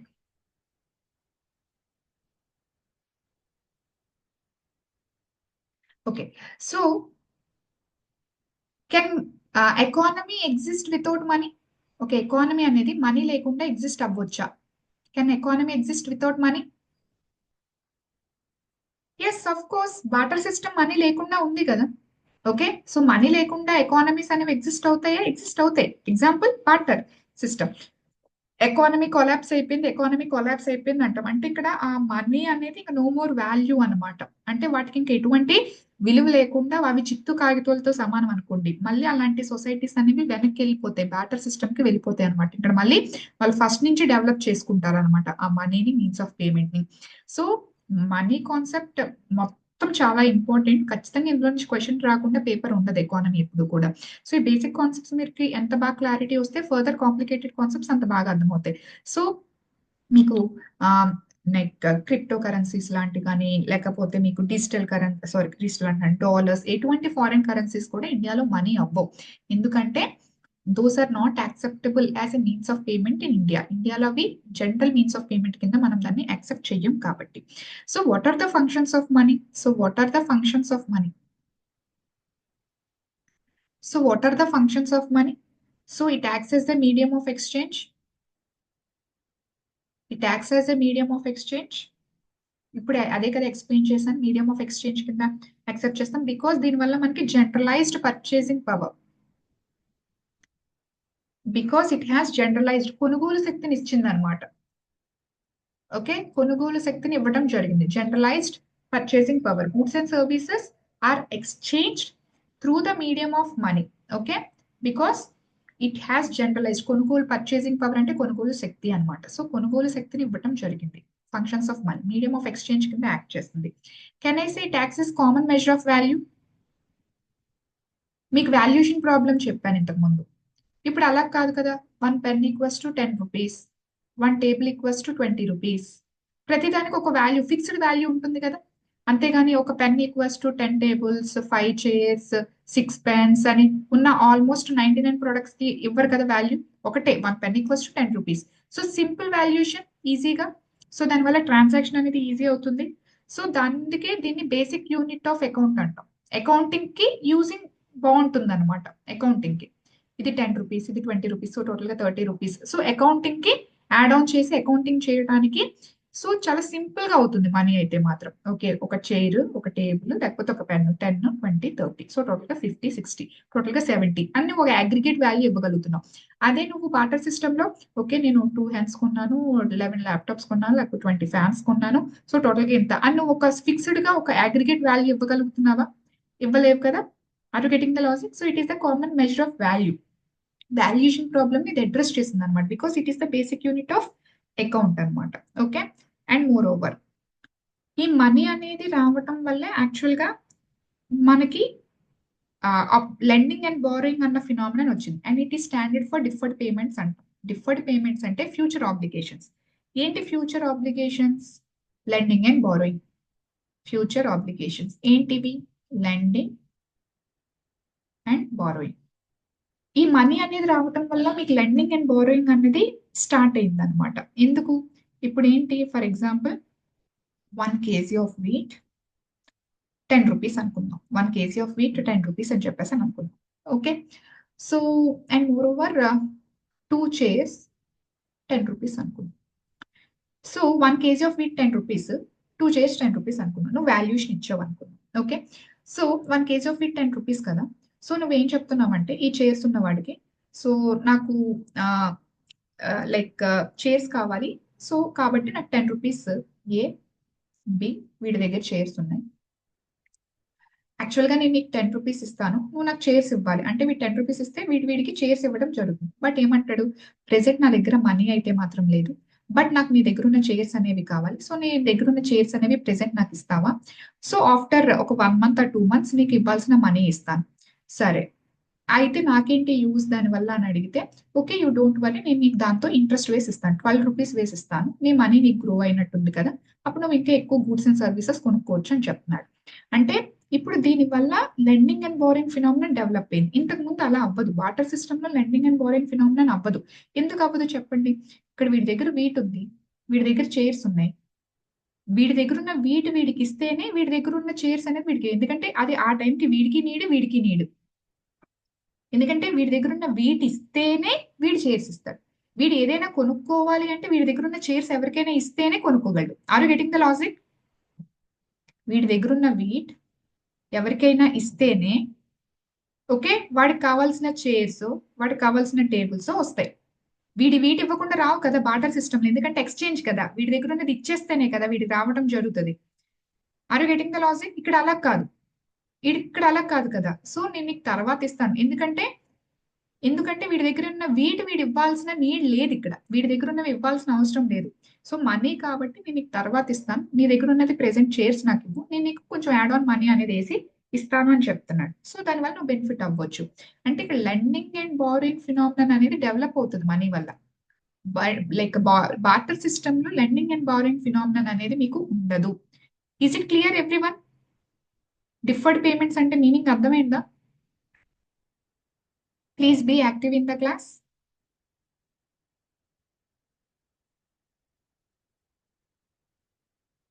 Everyone. కొంచెం ఫాస్ట్ గా టైప్ చేయాలి. I'm waiting for you. Okay, see here.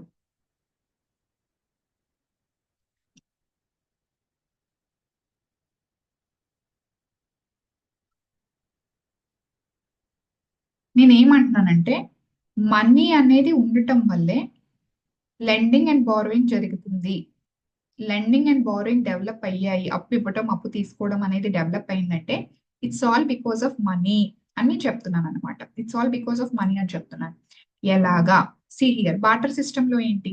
ఈ అనేవాడు ఉన్నాడు, వీడి దగ్గర వీట్ ఉంది. వీడి దగ్గర ఉన్న వీట్ ఎవరికైనా ఇస్తేనే, వీడి దగ్గర ఉన్న వీట్ బీకి ఇచ్చాడు అనుకోండి, అప్పుడు మాత్రమే బి వాడి దగ్గర ఉన్న షేర్స్ వీడికి ఇస్తాడు. అంతే కదా? ఇప్పుడు ఏ వాడి దగ్గర ఉన్న వీట్ నా దగ్గర, నేను వీట్ నీకు తర్వాత ఇస్తాను కానీ నీ దగ్గర ఉన్న షేర్స్ నాకు ఇవ్వు అంటే, మరి నేను ఎలా ఎక్స్చేంజ్ చేసుకోవాలి? నాకు వీట్ ఇప్పుడు కావాలి కదా. నేను వీట్ ఎక్కడి నుంచి తెచ్చుకుంటాను? నా దగ్గర ఉన్న షేర్స్ నీకు ఇచ్చేస్తే నా దగ్గర ఏమీ లేవు కదా. హౌ కెన్ నేను వీట్ ఎవరి దగ్గరైనా ఎలా తెచ్చుకుంటాడు? మీకు లాజిక్ అర్థమైంది ఇక్కడ? ఇక్కడ ఒకటి ఇస్తేనే వేరేది ఇస్తారు కదా. తేజస్విని, ఏ అనేవాడు ఏ అనేవాడు వీట్ అనేది బికి ఇస్తేనే బి అనేవాడు చైర్స్ ఇవ్వగలడు. నా దగ్గర ఉన్న వీట్ నేను ఇప్పుడు ఇవ్వను, కానీ నీ దగ్గర ఉన్న చైర్స్ నాకు ఇవ్వవా అని అడిగాడు అనుకో, మరి బి వాడి దగ్గర ఉన్న చైర్స్ ఇచ్చేస్తాడు కదా. మరి వాడి దగ్గర ఏమున్నాయి? చైర్స్ మాత్రమే ఉన్నాయి కదా. మరి వాడి నెసెసిటీస్ ఎలా ఫుల్ఫిల్ చేసుకుంటాడు? ఎందుకంటే సి అనేవాడు ఇవ్వడు కదా. సి అనేవాడు వీడికి కావాల్సింది ఇవ్వడు కదా. ఎక్స్చేంజ్ జరగాలి కదా, ఎందుకంటే ఇవి వాళ్ళ నీడ్స్ కదా, అవసరాలు కదా. ఎక్స్చేంజ్ అవ్వదు అంటే బారింగ్ అండ్ లెండింగ్ జరగదు. ఖచ్చితంగా వీడి దగ్గర ఉన్న వీడికి ఇస్తేనే వీడి దగ్గర ఉన్న చైర్స్ వీడికి ఇస్తాడు. అదే ట్రాన్సాక్షన్ అలాగే జరుగుతుంది లెండింగ్ అండ్ బారోయింగ్ లో. సో సారీ, లెండింగ్ అని అంటున్నాను, బాటర్ సిస్టమ్ లో. బట్ మనీ ఉండటం వల్ల మీకు ఏం జరుగుతుంది? ఇది ఏ ఇది బి అనుకోండి. సో వీడు ఏమంటాడు? యాక్చువల్ గా నాకు వీడి ఏ అనేవాడికి చైర్స్ కావాలి అనుకుందాం, బి దగ్గర నుంచి చైర్స్ తెప్పించుకుంటున్నాడు అనుకుందాం. దానికి ఏ అనేవాడు ఎంత 10 రూపీస్ పే చేయాలి అనుకుందాం. ప్రెసెంట్ నా దగ్గర 10 రూపీస్ పే చేయలేను, కానీ మీ దగ్గర ఉన్న చైర్స్ నాకు చాలా ఇంపార్టెంట్, నాకు ఇవ్వండి, నేను నీకు 10 రూపీస్ తర్వాత ఇస్తాను అని చెప్పేసి అంటున్నాడు. తర్వాత ఇస్తాను అని చెప్తాడు. ఇప్పుడు బి ఏంటి? సి అనేవాడికి నాకు టేబుల్స్ కావాలి మీ దగ్గర నుంచి, మీకు ఇవ్వాల్సిన అమౌంట్ నాకు ఏ నుంచి రావాలి, నేను ఒక 1 మంత్ తర్వాత ఇస్తాను అంటే, వీళ్ళకి ఈ మీడియం ఆఫ్ ఎక్స్చేంజ్ ట్రాన్సాక్షన్ జరగకపోయినా వీడికి కావాల్సిన చైర్స్ వీడు తీసుకోగలుగుతున్నాడు, వీడికి కావాల్సిన టేబుల్స్ వీడు తీసుకోగలుగుతున్నాడు కదా. బార్టర్ లో అలా అవ్వదు, ఎందుకంటే వీటిస్తేనే వాడు చైర్ ఇవ్వగలడు, ఎందుకంటే మధ్యలో మీడియం లేదు కదా. తేజస్విని అర్థమైందా? క్లియర్? ఓకే, సరే. ఓకే, సో ఇక్కడ వరకు మనం ఆపుదాం. ఓకే, సో టెస్ట్ టైం అయిపోయింది కాబట్టి, so tomorrow I will continue. Please like ఒకసారి రివైజ్ చేసి రండి. ఒకవేళ ఏమైనా డౌట్ ఉంటే you can ask me tomorrow. నేను ఒకసారి మళ్ళీ దీన్ని రిపీట్ చేసి ఫర్దర్ గా క్లాస్ అనేది కంటిన్యూ చేస్తాను. ఓకే, సరే all of you. So bye everyone. Office going students కాబట్టి, సో మాక్సిమం ఆఫీస్కి వెళ్ళాలి కాబట్టి bye all of you. Okay, bye everyone.